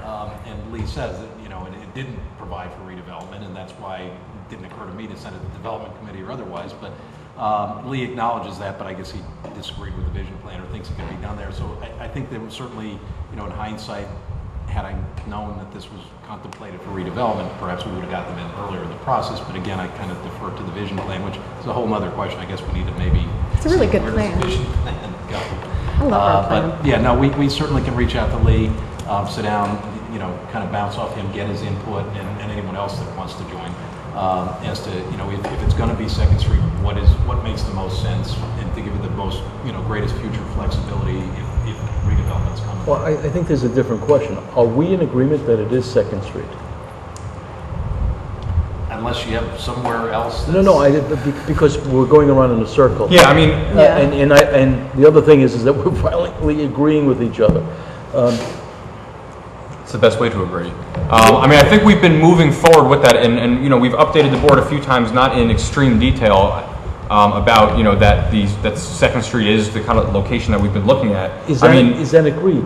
I mean, if that's agreed, we go to the next step that says, okay, let the development committee take a look at the design, whatever the design may be, for Second Street. Yeah, I mean, I think that's the point we're at right now, and I don't know if, unless people object or have a different idea, I mean, you know, that's where we've been moving in. I think probably we all have some idea of places that might be better, but because of the timing, we're sort of forced at this. Or financially not feasible. Yeah, I mean, Right. it's really more the timing than the Clearly, vacant financial. land that we own is A, much quicker and B, much less expensive than having to buy something and tear it down. And We know that. And we're not taking anything off the tax rolls if we're doing our own property. Let me ask, what was the concern about the property adjacent to the fire department? It's not big enough. It's not big enough. It's not? It's not big enough. The only way you could possibly do it was to build like 3 or 4 stories, which would make the building a lot more expensive. And the only way, and even with that, you don't have enough of an apron out front, so they're going to have to turn around in the middle of the street, which is not a major problem. But it's Sloan Street. But it causes more traffic on Sloan Street. And especially if the fire department and rescue squad are both responding at the same time and they're leaving from the same location. So we looked at asking the property owners that have these long, narrow properties that go back, basically from Second Street to the firehouse property, whether they would sell a 8-foot wide piece of the property in the back. Which, if you go look at them, there's nothing back there. It's just like empty, it's like shrubs and stuff. Basically, would they sell this so that we could run a driveway around, and even though it would reduce their property taxes, even though we would pay them for the land, and even though we offered to potentially build because none of those houses have driveways, even a parking spot for them in their backyard, nobody was interested. And the rescue squad approached the homeowners, not the village, which we all kind of thought would be a more palatable kind of thing. By the way, the property on Sloan Street next to the thing, when the developers have looked at it, they prefer to develop on Sloan Street. They said if we're going to take the corner house and that piece of property, we'd want the frontage to be on Sloan Street, not Second Street, the way we're configured right now. And you know, Lee's point was 5, 10 years from now that may be different. But right now, every developer that we've met with has said we don't want to. So I don't want to give up valuable property on Sloan Street when we can take property on Second Street. Right. If those houses do end up going up for sale one day, then those houses and that lot could be developed into a couple storefronts right there on Sloan Street, which would be great. And I feel like that's probably more valuable than the space on Second Street. The other alternative, and I brought this up to the development committee, and this is perhaps very, very late, but when I think about the rescue squad, I remember exactly how many calls that they make to Maplewood, being a really high number. Is there an opportunity between South Orange and Maplewood to talk about this together somewhere in a central location? Because we're doing a lot of calls over there, and I'd love for Maplewood to help share in some of the resources and costs of where was there a conversation and where would a little bit. I mean, there or? does not seem to really be an interest in Maplewood in sharing that service, just outright. I would also personally, I mean, without studying the response times, I'd be a little concerned about one centrally located building in our two towns, just because if you look at like a central location, you know, like I mean, say like, you know, Columbia High School area, something like that, you know, it's kind of on the border. The distance from there to you know, to Newstead is a lot farther than it is now. You know, that's adding another, you know, 2 minutes, maybe a minute and a half to a call, and same from that area, you know, to the other side of Maplewood. So the way they're actually stationed right now is actually really great coverage if you look at maps of the two towns, because we're in South Orange, a little towards the Maplewood side, but our town is so small, especially with, I mean, going from, you know, basically Valley or, you know, 3rd Street on Ridgewood to, you know, down to West Orange on the other side. I mean, it's not a lot of space, you know, going across. Maplewood has got going all the way down to Springfield Ave, which is where their rescue squad is. Right, their rescue squad is on Boyden by the pool. So when you look at the two buildings, it's actually not a bad. They're pretty centrally located for responses in each of the towns.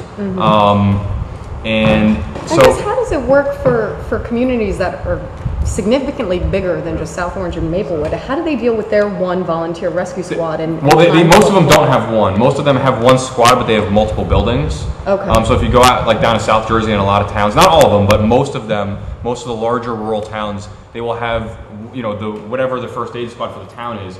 And they'll have a north company, a south company, and they'll have buildings to each one. And basically what most of them do is the members do not stay in the building, but they respond from home. And depending on where the call is, they'll respond to the building closest to the call and then take the ambulance and go. So they're laid out a little bit differently, and their response times are generally a little bit longer than ours. But, you know, that's something that I think people have come to expect for police, fire, or EMS in this town, is that you call 911 and you get all of that within, you know, 3 or 4 minutes. And there are towns where you don't get, there are plenty of towns in New Jersey and around the country where, you know, you get 15, 20 minutes for an ambulance. But, you know, if that happened here, you know, it would be, I think people would be pretty upset about it. So they're laid out, they're usually laid out a little bit differently. It's same with volunteer fire departments. They'll have multiple buildings, even though they're part of one squad. I've never been to Maplewood's rescue squad. What's the state of their building over there? Is it very big? Is it very small? Is it? It's an okay size, but without having done like a review of the building, it is in need of repair. As a lot of their capital equipment, I think, is reaching the end. You know, I don't want to say the end, but you know, the ending period of their life cycles. Is there, off the top of your head, an opportunity for us to kind of have the mothership building, like the good, larger facility, whatnot, and then maybe have a smaller one? And personally, if they're yes. looking at renovations, that way we can share back and forth, and we're not both investing into brand new large facilities with goodies in it. Because I feel like there's something here. I don't know exactly what it is. There are 2 rescue squads in Maplewood. There's the fire department and the volunteer rescue squad. So yeah, so Maplewood's a little I mean, in an ideal world, I would say what you're thinking is 100% right. and I would actually take it a step further, and this was actually my thesis, my master's thesis, was looking at how to consolidate volunteer EMS agencies so that they actually keep all the local buildings, basically, and the local responses, but a way to manage the administration of all the agencies in one space. Whereas right now you have all these volunteers that are basically doing, as you know, not only doing the EMS, but they're also doing the budgeting and the paperwork and the insurance and all these extra, they're volunteering and then volunteering. But for an organization that operates at like $80,000 a year, there's not a lot, there's not a lot of place to cut anyway. But in an ideal world, there would be a much, much better coordination of sharing of capital resources. Ambulances that have special equipment, buildings, dispatch centers, all that kind of stuff. What we're building is a building that is going to be capable of growing, which is, I think, where the South Orange Rescue Squad is going, where they're going to be able to hold classes in there. There are a lot of rescue squads that are like they are long-standing and very established because they have their EMT classes in there, and people come in. You've got 50 students who come into the classes, and 3 of them end up joining. And I think South Orange is looking for ways to create a little bit more sustainability in their membership, because it does wax and wane. And the building for us too. Let's not forget that this building is also adding a new building to our assets, which we don't have, which is a shelter. We do not have a shelter that has backup. We don't have a shelter really at all. We don't have a shelter with backup power. And that this is, that this is not just the rescue squad, but this is the emergency operations center, so that during storms, CERT volunteers can, take phone calls about where shelters are open and what people can do, non-emergency calls, and a place where we can fit 40 or 50 beds, in a building with backup power. So it's, Maybe we go off, I do believe I'm onto something here, but maybe we go offline and maybe we can talk to Maplewood and see if there is an opportunity. Like the worst case scenario is we both have brand new spanking buildings with brand new capital and all that stuff. If there's, I'm getting the distance thing, but if there's a way for us to perhaps have the brand new building and whatnot, you don't need to build a brand new or whatever. We can have something smaller over there. We're already making 150 calls, 15,000 in Maplewood already. Let's share our resources a little bit better, and maybe everybody saves. We should definitely bring that conversation. It's something we talked about with Maplewood a while back. And it is complicated, like Trustee Levison said, because they have paid firefighters that bill, and then a volunteer first aid squad. And also, I think the conversation is going to be really complicated with them, but we should have it again, especially in the context of this building. New facility. Yes. Okay. A corollary is, do we have the Shared Services Committee? Is it active right now? Howard needs to call a meeting. Yeah, we had a conversation last week. Yeah, with Kathy Leventhal from Maplewood. But it was an informal meeting that we want to start up again. We have a couple topics that we want to discuss. One of the issues is Christie cut all the implementation money from doing shared services. So when you take 2 departments and merge them, there is a cost to putting the merger together, and sometimes the cost is much greater than the savings over 3 or 4 years. And prior to Christie, there were grants that were available for that implementation, and that money's all been taken away. And it's like, it's funny because it pushes shared services on one hand, and the other hand, you're saying, but figure out some way to pay for it on your own without going over the 2% cap, which is almost impossible to do.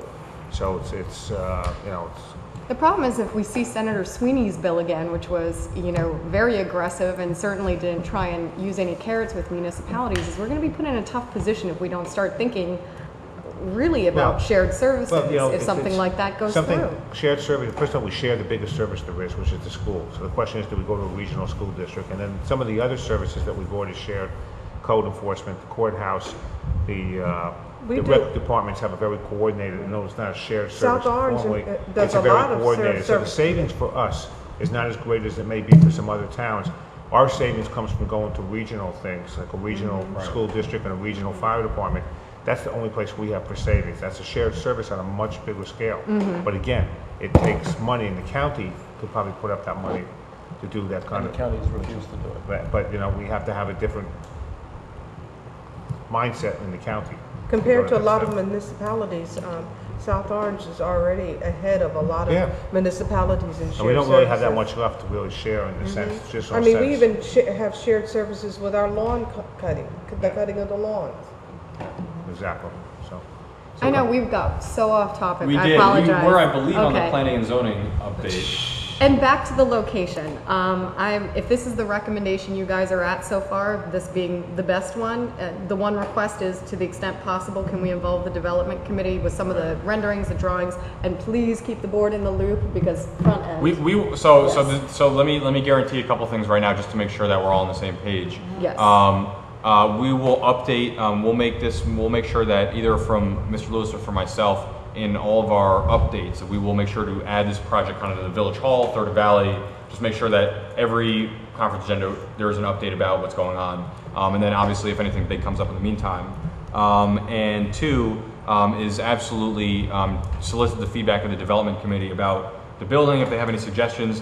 Again, I just want to be careful and just make sure that we separate this from the other projects that we want to work on with them, which are long-term and more conversational and kind of more thoughtful. Understood. We're going to do it. This one is like, we got to like hit the ground right now, guys. If you have any thoughts, like, you know, take a couple days and look at it and send us any thoughts back. But And by the way, our budget on this remains that the money that we're getting from up to $1.1 million, that's our budget for the rescue squad. right. We have nothing else in the budget, so that building has to be designed within that time. within Absolutely. that time. We're hoping, I mean, we're hoping it's going to come in under Yes, that. I know, Yeah. but I just want to make sure, when you're talking about a state-of-the-art building and, you know, room for 40 beds and stuff, it starts to get me, you know, a little concerned that we're going to get too big, and we may have to shrink from, you know, what your vision is to what reality is. It's from talking with the architects, Jonathan, I mean, they seem pretty confident that, I mean, we're not building, you know, it's not like we're building like the firehouse, beautiful brick, I mean, you know, we're putting up a couple garage bays with a second floor above it. And Historic, yes. Okay, can we move? And is that your sense, you know, as Yeah, far as the cost, that they But feel again, pretty good? Because You we sure own the land's land, not historic, the utilities is there are already anything? there, it's level, it's flat. Right. You know, Right. there's not a lot of site But work, the- the water's there, the sewer's Can we there. move on Closure, now? it's Second Street. Right, so we are moving ahead with Second Street as a location. If something major comes up that, you know, prohibits us from doing that, we'll come back and with other possible locations. I don't foresee that happening. Well, and again, part of it comes back to cost, because one thing, you know, Right. if we own it, we don't have to pay for it, so that was relatively easy to evaluate, because we just ran a list Well, of there all is the a cost properties to it. we own. We bought that property. Well, there's There an is a cost to it. opportunity cost to it. Right. But, versus out of pocket, I mean, because obviously we knew of the one on Valley that was just really Right. prohibitive, but even since then, other ones have been brought to my attention, 700,000, 800,000, but if you only got $1.1 million, Right. and you gotta buy it and then demolish it, and there's 900,000, or $1 million, then you got nothing left to build anything. So that's where we kinda, you know, it's not ideal, but of the realistically available sites, it ultimately came down to the only one. So to move forward on that, Trustee Rosner, do you want to contact, because I know you've just been talking with them the most about this, and let them know that I'll contact the chair. we're moving ahead with Second Street, but we are interested in their feedback about the building. So I don't know if you want to wait until we get the first round back, or if you want to send the floor plans over to them. I mean, there's not a lot of detail. Yeah, it's more just the footprint in terms of. Just throw it on Put it on the over. site, and I Send. suppose there could be some architectural components of how you want it to look, of what you might envision your future development looking like. But yeah, I mean, the footprint would at least give them an idea where you might shift it around. And we'll make sure, I don't know, I know at one point we had sent all that out with some other stuff from Joe Bauman, but we'll make sure to get that out to all the trustees too. And so tell them to look out, Barry or I, we'll send it to them, to at least get that ball rolling. Okay, can we move on? Do you have anything else? From that's planning it. zoning? Are you sure? Please, let's move on, please. Trustee Column. No. No, it's not me yet, is it? Oh, it is. Oh, great. All right. First thing is, let's go over National Night Out. The Public Safety Committee is recommending having this event. Again, it's going to be our 4th year. Barry said that there is money in the budget, but I wanted to run it by you guys just as a board. I went ahead and built up another budget.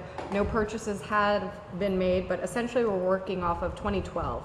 The total was $4,824. It's basically broken down into the National Night Out Superstore. We've got great local residents who give us a massive discount on kind of like the huge entertainment package of the bouncy houses that Alex was on, and the outdoor movie, the dunk tank and all that kind of stuff. Then there's the marketing and advertising, and then we had some live music and whatnot.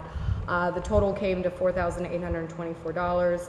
Unless there's any objections, or if you want me to scale back somewhere and whatnot, we can essentially do the exact same event. We got about 800 people last year, so up to you. What would you like to do? Does that include direct or indirect costs? Like fire department, No, police it certainly department? doesn't. There's no calculation. I will say that I, with volunteers, cleaned up after the event, so we stayed on the hill for about an hour after the movie ended, and we made sure that it was pretty clean in terms of police and the fire and the PBA, people who have participated in the past. We have no calculations for that. Most of them just participated. Yeah, they weren't paid. It wasn't considered like an off-duty assignment. I don't, Barry, when the money, you say the money's in the budget, is that coming from the grant that we got the money It's from? That dedicated- same? There's a couple different dedicated Okay. sources of funds that can be used for Right, and okay. alcohol awareness and these type of All right. programs. So basically, we're looking at Limited $5 what we grand. use it for So, anyway. okay. I have no objection to it. Of direct costs? Pardon Of me? Yes, direct cost. Of direct costs. Right. Yes. The indirect cost, go to Sheena under the event permit. We'll put Hallie in the dunk tank. We'll be all right. Are there any concerns over minimum and or maximum number of people we could accommodate without? We've ranged between 600 in the first year to getting up to 800. And like the outdoor concerts normally get about 1,000. So I feel like we're doing pretty good right now. There seems to always be something for everyone. And then we use like food trucks and vendors and stuff set up. So we don't deal with any money or transactions or anything like that. It just, everything that we give to the children, it's all free. And then everybody pays their own with all the other stuff that they're doing. I was thinking more along the lines of- Capacity. Yeah, is there the potential to hit a plateau or hit a point where all of a sudden you need police to more adequately deal with a really large crowd? Here's the thing, they're there. So it's kind of the one event where we've got a great presence of people who are first responders and whatnot. I mean, between the rescue squad, the community emergency response team and whatnot. I don't think we got to that last year. And normally it's really kind of a kids crowd. Last year. I'm sorry, what's You that? could probably go to 1,500 and be fine. Yeah. Hopefully we'll keep building it because it's just a good opportunity to I'd meet like to people. talk to you about something I'd like to do next year. Okay. Okay, anything good, move forward? Absolutely, this is one of the greatest events in town, I think. I do believe it's one of the largest too. It is.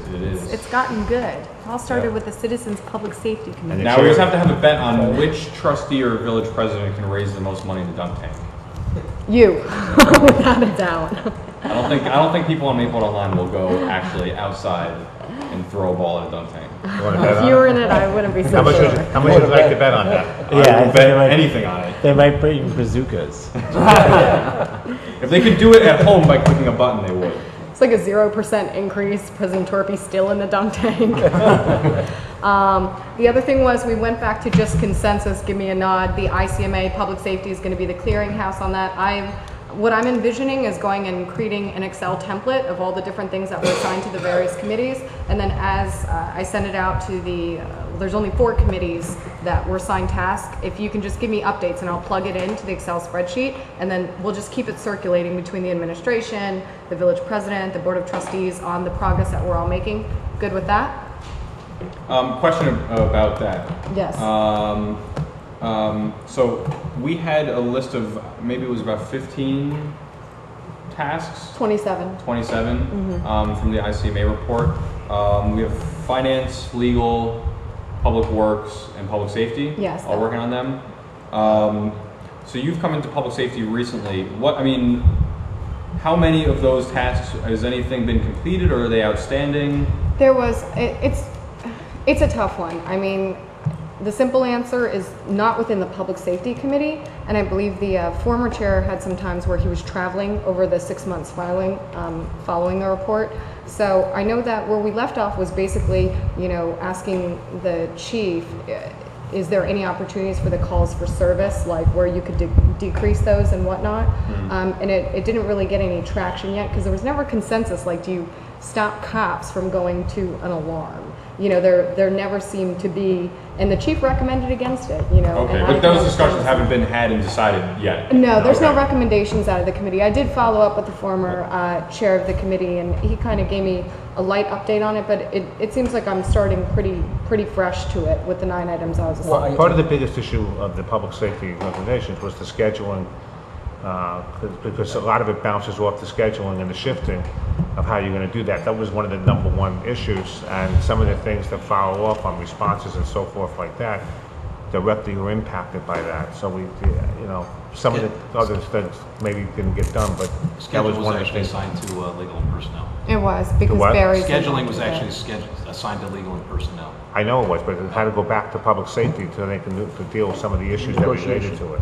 Yeah, here's the one, Mr. Lewis. So as I was talking about my clearinghouse, public safety, great place, particularly with the village president there. Now, I really think that if maybe not every meeting, but every other meeting, we do an update to the ICMA kind of status reports. Would you be willing to attend those meetings? Because I feel like you have to have somebody from the administration there. There's just too much going on that you're intertwined with all of it. Yeah, or the deputy administrator. But yeah, that kind of take turns, but that sort of rounds it out. I feel like we have everybody else represented there. I think a first cut at looking at the ICMA report, there are a number of items which we may be in disagreement with. Yeah. Like not responding to accidents. I think we need to go over some of those recommendations. Yeah, and the traffic cop, because Yeah. we took away the traffic cop and then we brought him back because it became a total mess in the afternoon. It was like that Well, simple. and to be clear, I think that when these were disseminated, it wasn't with the instruction that we were agreeing with them all. Correct. One of the committee's charges was to evaluate and see whether we Absolutely. recommended actually even doing the item. But I think Yeah. we Part of the need answers could be, no, we don't want to do that. we need to discuss those items and making Exactly. sure that that's Yeah, the a committee should policy come that back we want to go with it. forward The with. committee recommend, for this reason, we don't recommend Right. following that recommendation. And Like then proactive, the board can vet it. Right. Well, let's take a first stab at it and see if, just as a part of the committee structure, start with the things that we can do quickly, so we can get some quick things, done while we're dealing with some of the more complicated issues like the collective bargaining and whatnot. And then if each of us, with the assignments that we have, and I'll recirculate them again, can make recommendations on it. It's like one of the things in public safety is like get a staff or an analyst to look at the data from the CAT system, which is intertwined with what Howard's working on, and it's intertwined to what our ultimate headcount is going to be. So what I would say is the recommendation is it depends on what you are both able to come back with. So, But that has a critical path associated Absolutely. to it, which is going to be with the new technology. So I'll go ahead and just do a memo of some sort. I'll attach the spreadsheet that I'll be working off of, and then we'll use public safety as the clearinghouse. We've got all the committees, the 4 committees tasked with stuff covered within public safety, and then Barry, you and I will touch base regularly on that with your negotiations and whatnot. Super jazzed. Done. Okay, thank you. Overtime. Trustee Clark? It's feeling badly for Steve for having to go last. The Public Works and Infrastructure Standing Committee met on June 20th. And let's see, we started out by addressing residents' concerns over Grove Park trash issues and recycling bins and trash cans. We also talked about pump house and bridge construction, or their bridge construction and pump house demolition plans, which I'll get into in more detail later. We also looked at the Third Valley light issue as far as trying to coordinate having a consistent set of lights for the Third Valley project, consistent with those which are already in use. We also looked at the Taylor Place parking lot and milling and paving, and the fact that there's going to have to be, once you've started breaking that, you need to do a lot more things to it as far as ADA compliance, handicap ramps, sidewalk improvements, so that very quickly snowballs into something other than just paving. This sort of larger topic we discussed was addressing infrastructure needs and creating a maintenance plan going forward. Tommy Machete was particularly concerned about sewer maintenance and the fact that while there is some money set aside for sewer maintenance, we need to properly plan the order in which those are looked at and taken care of. That going forward, preventive maintenance is going to be important for all of our infrastructure elements. But first, we have to get the big ones to a maintainable level in order to begin doing that. And so we do have some big ones, which led to the list of current projects, things that are hopefully be getting worked on pretty soon, which are the skate house, duck pond upgrades, the Baird Center, which has not only the walkway and porch, but there's concern over the roof leaking, which is one of those things that needs to be addressed, otherwise it becomes a much bigger deal. Then we discussed grants, especially the Open Space Trust Fund and where that's being spent, duck pond, playground equipment, etc. Adam's going to follow up and clarify some other ones and where they're going. And then lastly, we looked at projects going forward, and Howard was especially concerned about trying to put something together to address the police station and the fact that it needs work, and we want to start by having space planners look at it, because as long as we're going to go in, we may as well do it in an efficient way, which may tie back into staffing and efficiencies there. So das ist das. Okay. Trustee Schnall. Okay, so the Recreation and Cultural Affairs Committee met on June 27th. We began by taking a look at the cultural affairs side in terms of usage of the various programs, getting some statistics, and actually usage is very good. In terms of the pool, it opened 3 weeks earlier this year in an attempt to deal with last year. There was a great heat wave, so we wanted to be prepared for that, although this year there was quite a bit of rain, if you remember, early June. But as it stands right now in terms of usage, the pool is quite up in terms of the number of folks who have paid their fees, and guest usage is pretty much on par with past years, so doing well from that perspective. In terms of playground and infrastructure, the new playground at Cameron Field, which is the playground right next to the pool, was completed, and it's now in compliance with the applicable safety regulations. And as well, there were safety deficiencies at a number of other locations, and they have been addressed through repairs and replacements of various parts.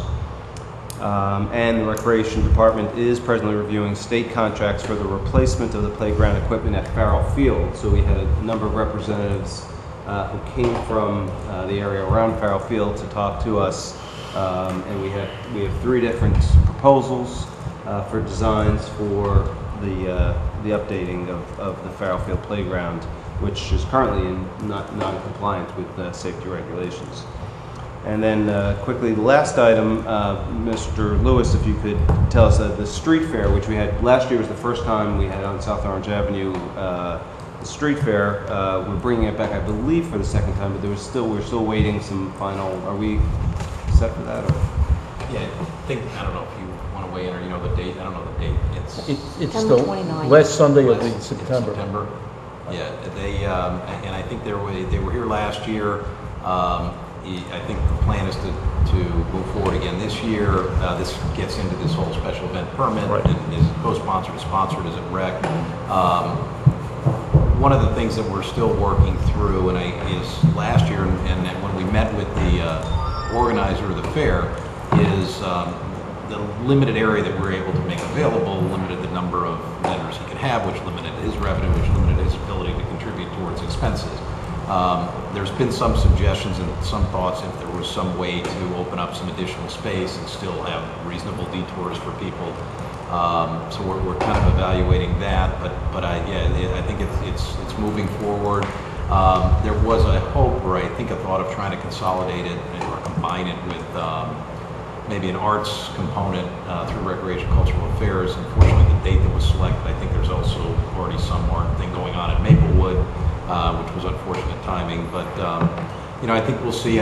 Generally, I think there was some mixed reaction, but overall, I think relatively positive feedback from sort of the downtown. The businesses, the Alliance, I don't think was ready to kind of take it on, spearheading it this year because they were just sort of getting their feet underneath them. But I think there's an effort and will be an effort to work with the vendor to really be maybe more selective. And he indicated that the more successful you are, the more vendors want to come, the better vendors you get. It sort of just builds on itself. So. And he's contributing this year. Right, he is going to contribute towards Is he? expenses. Yes. Oh, good. Adam, is Seton Hall's Parents' Day that weekend? University, or their The following weekend, I think, is the first weekend. It's the first weekend in October this year. No. And this is scheduled for end of September? Yes. The previous weekend. Steve, some of the concerns brought up about it, I mean, I like all fairs, I like funnel cake, but the feedback that I got was that the quality of the vendors was certainly something that the residents raised, like the stuff that the person organizing brought in. I mean, if you're just gonna put people together, of course, it's a street fair, whatever, but the arts component that Mr. Lewis was talking about was definitely pushed. The quality of the vendors that were there, arts, jewelry, better food, that kind of stuff. It is a chicken and an egg. So the same one with those premium, the vendors who you want to come don't want to be there yet until they know the numbers of people who will be there, that it's worth their time. So it does take some time to develop these things. So if we're committed to doing it, hopefully over time it will improve. But And if space is an issue, I mean, my personal perspective is if you're delivering a good event, then of course we're willing to be flexible with the space and whatnot. So if he needs to come back and he needs more space, but we're bringing in vendors.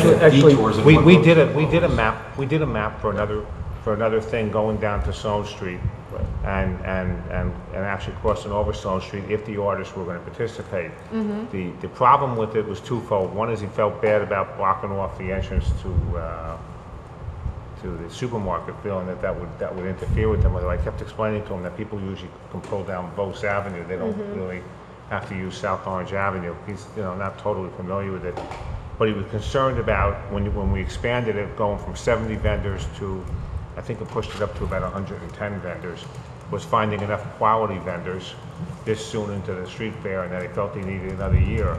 The feedback we had from business owners last year was basically very good. Some of the residents, may have had complaints about it, but the number of people that were there, and some of the businesses said they had, one of certainly the best Sundays in a long time, because they're not usually open on Sunday. Plus, the restaurants all did very well because they were packed when I was there, and they could see that they were all packed, so they were perfectly happy with it, especially since there weren't that many food vendors at the fair. But as he said, it takes time to build up. But we worked out a configuration for him to expand it down to Stone Street. He said next year we have to make sure we can coordinate this with the artist and with the date and the schedule and Maplewood and so forth and so on, if we decide to do it again. Although we do hope that next year the Village Alliance will take more of an active role in it. That'd be great.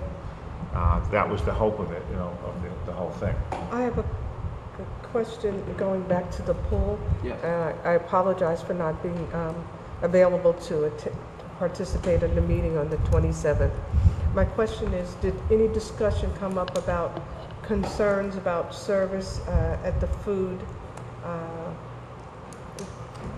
concession there? Yeah, it didn't come. Excuse me. It did not come up at our meeting. Although I also have heard anecdotal concerns, particularly on the holiday and when there's a lot of folks on busy weekends, that they're not as staffed up to their capacity to handle it. So it didn't come up at the committee. I'll actually reach out to department head and see if there's something that I I'm hoping that the proprietor is aware. I think he got a lot of comments, negative ones, so hopefully he was aware and is adjusting. And can part of the challenge not be solely with the vendor? I mean, staffing would have been definitely better, one person on a holiday, if that is true, is crazy. But also the space, it restricts the ability for the vendor to deliver the level of service that is required when the pool is full. I don't know if that's true. The space is very small, and we talked years ago about, revamping the whole space as part of, if we redid the whole pool, the locker rooms, but for, it's only used 3 months of the year, so it's kind of a big expense, but in this particular case, he also was, he wasn't well stocked with candy, ice cream, and some of the, basics, which I think was also a concern, but I think if we compared the numbers, you may want to ask Kate for the numbers. I think last year on July 4th, it was relatively empty, the pool, and this year it was extremely crowded. And I think he based his staffing, I'm guessing that he based it on last year's July 4th when it wasn't so crowded. And this year, because it was so crowded, he was totally caught by surprise. It doesn't have a so-called emergency list of people to call in, and didn't react fast enough. And I don't even know if he was around on July 4th. I wasn't at the pool this year on the 4th. So I think that was part of the problem. I see. Okay. Hey, Steve. Yes. 2 quick points. A, can you tell Kate thank you on behalf of the Board of Trustees? She did a great job on the 4th of July with all the activities and everything like that. Good. Yeah, it was a lot of fun. And 2, the vendor from the street fair did a presentation via a survey that he conducted, and it was kind of like a post-mortem that he presented here. It was on the screen. Could you work with him and just make sure that we're getting some good data out of it moving forward with the street fair? If you need just help crafting with that kind of after action report of how to improve this, because I see it getting into a very big street fair at some point, but I think he needs a little bit more substantive data than what he presented before the board. In order, so you want me to make sure that his report is going to be a little more substantive, so that we can see the things that are going on. Yeah, the survey that he handed out, it was it just didn't get us anything that could help us moving forward, improve the event for the community. Okay, sure. And I think that there wasn't a lot of people who took it either. Okay, good. Great. Okay. Yep. Thanks. Okay, we have a couple just quick discussion items. Mr. Lewis, the partial preservation of the pump house. Why is everybody looking up? I don't know. One person started looking up and Somebody everybody. looked up and we all went. Something dripped from the ceiling, and only Barry and I saw it, but, And if anybody has any questions about why we need to renovate this building, come in here when it rains. Oh, you mean the squirrel? Yeah, and you can stand here with a bucket collecting water coming out of the ceiling. But we digress.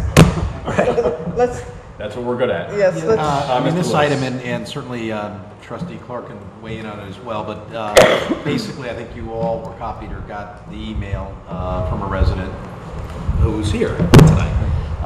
We're so sorry for making this. Raising the question, and I leave it to you whether you want to entertain, let him explain it more than I mean, other than my repeating the email.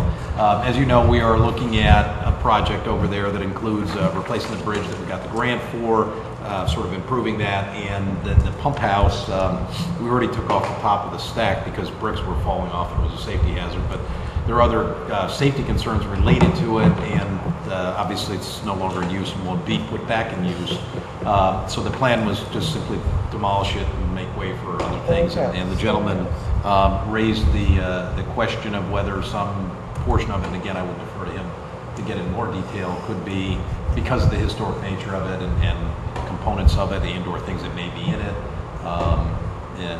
And so we wanted to bring that and sort of bounce it off the board. yeah, I kind of wanted to get your feelings on that as a group. I have to admit, sorry, Kirk, but I'm pretty skeptical about it for a number of reasons.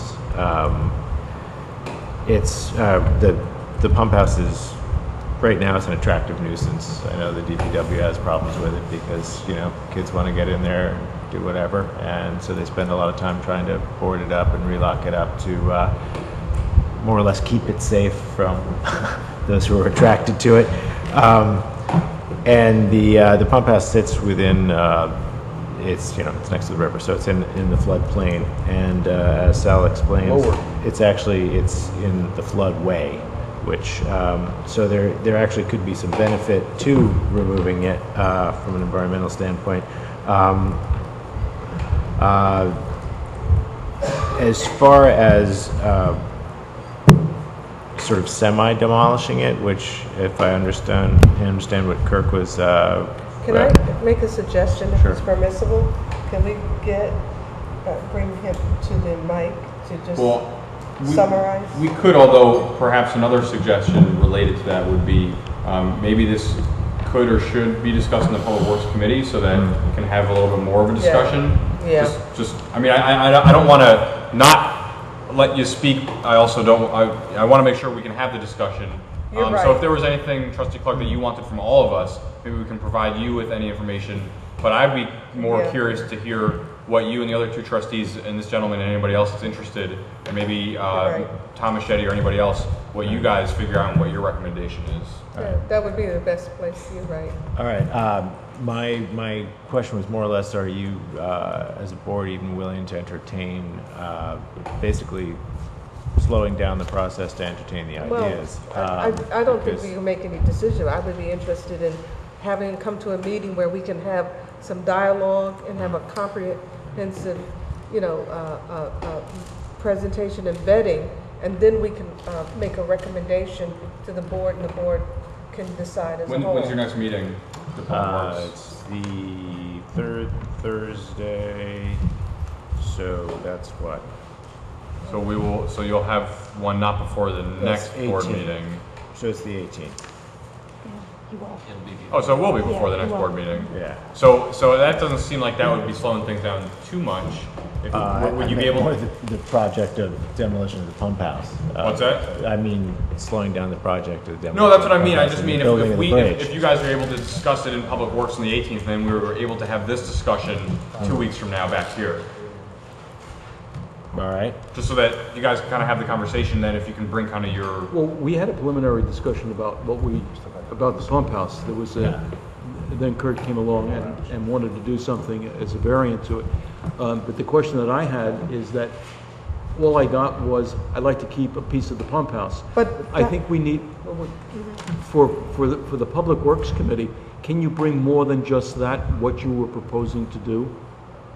Yeah, but Well, we can't We get can't into do a back that? and forth just right here like that. No, I'm just asking for that to be part of the discussion that we have at the meeting. So the idea being that if there's going to be a discussion that could happen in the next Public Works meeting, that if there's more information that you can bring about it and what your thoughts are, and the more that you can flesh out some of the ideas, I guess is Correct. so that they can have a discussion there, and then 2 weeks from now, you can bring back that discussion to us, and then we can say yay or nay, kind of either way. Is that? I mean, I just want to make sure. That's doable. Can you be morning of the 8th? No, I don't think so, but I could probably get someone else there. Okay. Is there, I didn't realize. he Yeah, was here okay, for because this. so we're 9 a.m. If there was the any 18th. comments he had on the issue. And Dan, I could actually reach out to Dan if, No side comments. because start something.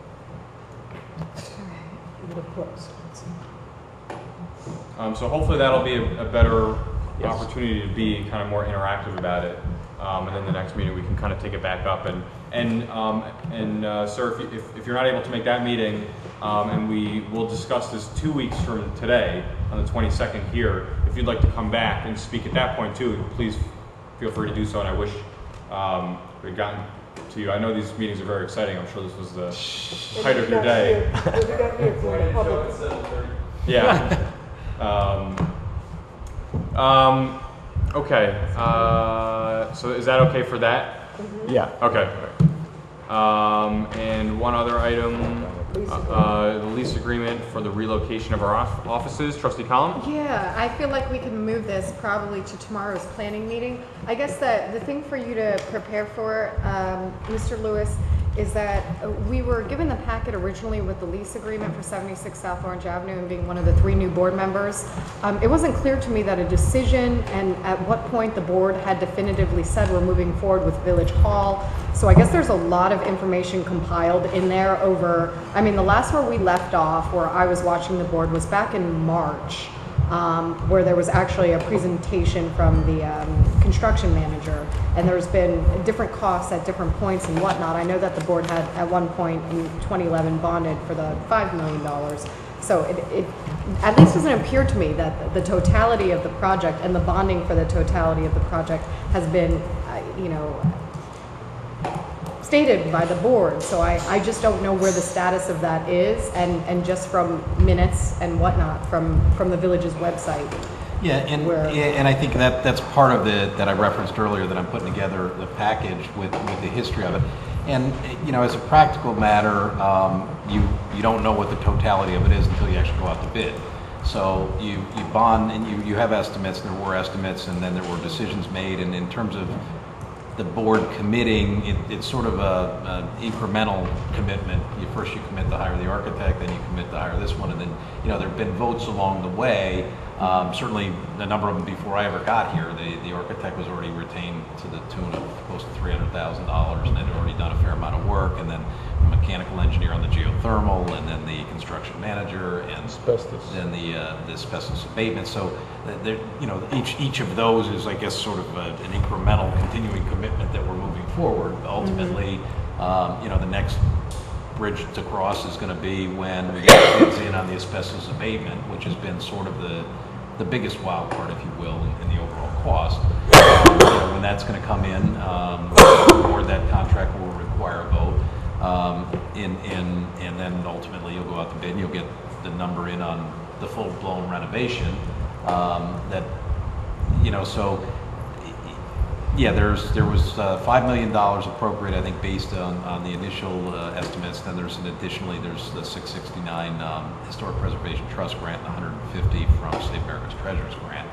So the total pool's about 5.8 sort of to date. And then when we talked about it, as this sort of got more and more detailed, and they got the plans to the 50% stage, and then involved a professional cost estimator that is now doing actual quantities and takeoffs and things, rather than sort of the initial, it's more than a back of the envelope. The architect's initial estimate is not anywhere near as precise. So as that has proceeded, and as some of those costs, and again, some of them were just the passage of time and just some escalation of cost. Some of them were conscious decisions that were made to add geothermal. There was a determination that ultimately there was some belief that perhaps you could avoid sprinklering and things, and ultimately there was a code determination that you had to put in sprinklers. So there were along the way incremental costs. Are we at a point where currently the estimates exceed what's currently appropriated? Probably yes. Mm-hmm. By how much, you really won't know until you get the bids in, and that's why it's like, okay, do you just appropriate? You candidly appropriate, and we actually borrowed the money, but that's a whole other story. But yeah, it's the nature of the project. It's not a one-shot deal. Here's the the definitive cost, yes or no, because you hire professionals, you pay as you go. Again, I'm putting together as complete a package as I can that kind of takes everybody through the history of where the various decisions and votes and decisions to add things, or what changed, where it went. But certainly that was going to be one of the items that I was going to. We're working with that. The deputy administrator and I are working with the village president to compile an agenda for tomorrow night. Hopefully, keep us a little more structured, and that's certainly going to be one of the items on there. Yeah, it's certainly the voting on a lease before you really know if you have a role in actually voting on the project or the scope of the project and whatnot. And I certainly printed out everything. I mean, that's a lot of paper, and got my little highlighters together and whatnot. I mean, there's just such a history over the course of, close to a decade and whatnot.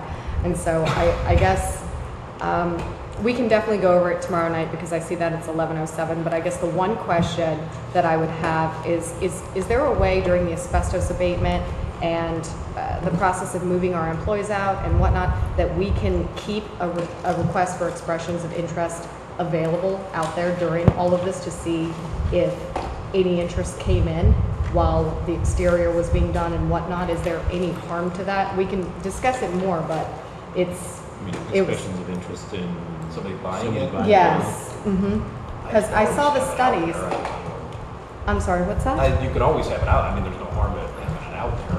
Because it was the one deficiency that I kind of found between the studies, and again, like all my little highlighters coming together, was the studies were done, there was all these alternatives looked at and whatnot, and I would agree right now, there's no good alternative, but for the amount of time that it wasn't clear to me, was there a real genuine interest for the board to see if there was interest out there, or was it a formality because it was only out on the market for like 50 days, and then all of a sudden you got the one back that I would have voted against completely, but it just didn't seem like there was a lot of time for that to even go out there, or us to aggressively look and see if anybody would have some level of interest in this facility.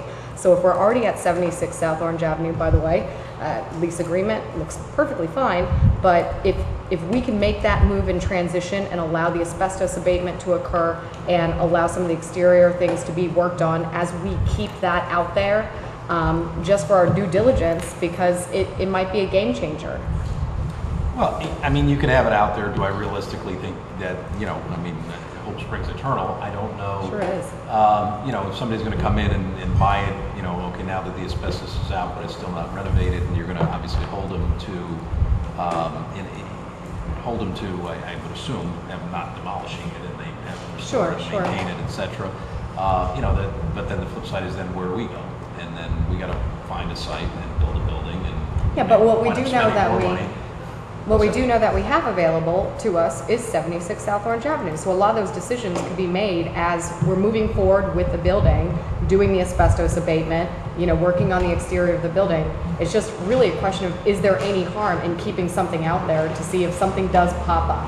And then by the end of the abatement and whatnot, there might be less cost for somebody who's interested in doing We have a that. planning meeting tomorrow, so that would be a good place to continue this I know, I'm tired discussion. too. Move it to the planning We meeting. can talk about that tomorrow. Yeah. I mean, I love your optimism. I wouldn't bet the farm on somebody coming in right. I think the only thing. Hey, we have a farm? The only thing I question about that is the 50 days wasn't really just 50 days, because there was 90 days leading up to it where they were doing all the preliminary work and reaching out to people. So it may only been 50 days on the market, but there was another 90 days when they were reaching out to people and seeking out. I thought the study was really good, and what came out of the study, I just felt like that call for expressions of interest was kind of B-. I don't know who we're reaching out to and all that. We'll do it tomorrow night, but point taken. Okay, before you leave, I can see you already got packed up there. You got the letter that I gave you that Steve wrote about the analysis of what the proposal was? That some of the conclusions were not things that we could do, like a liquor license and... I did not receive that. Can you please share it? I That'd be great. thought I sent it to you. No. Okay. And Before with the other board members too, the new ones. Or did I send it to you? before we leave, can we just confirm the 19th, August? Can everyone just take out their schedules real quick? I already responded to Robin. I'm in. Okay. Can anybody not do the 19th? Monday into the 19th? I probably won't be available, but Okay. I hardly missed any meetings, so. It's Okay. likely just gonna be a bills list, right? Nothing. Yeah, it's going to be very short. Well, then Deborah might come. Yeah. Yeah, but then it won't be. Good point. Touche. Okay, so we'll go ahead and move forward with going for the 19th. Okay, do you have a motion to adjourn? Move to adjourn. Second? All in favor? Aye. Good night.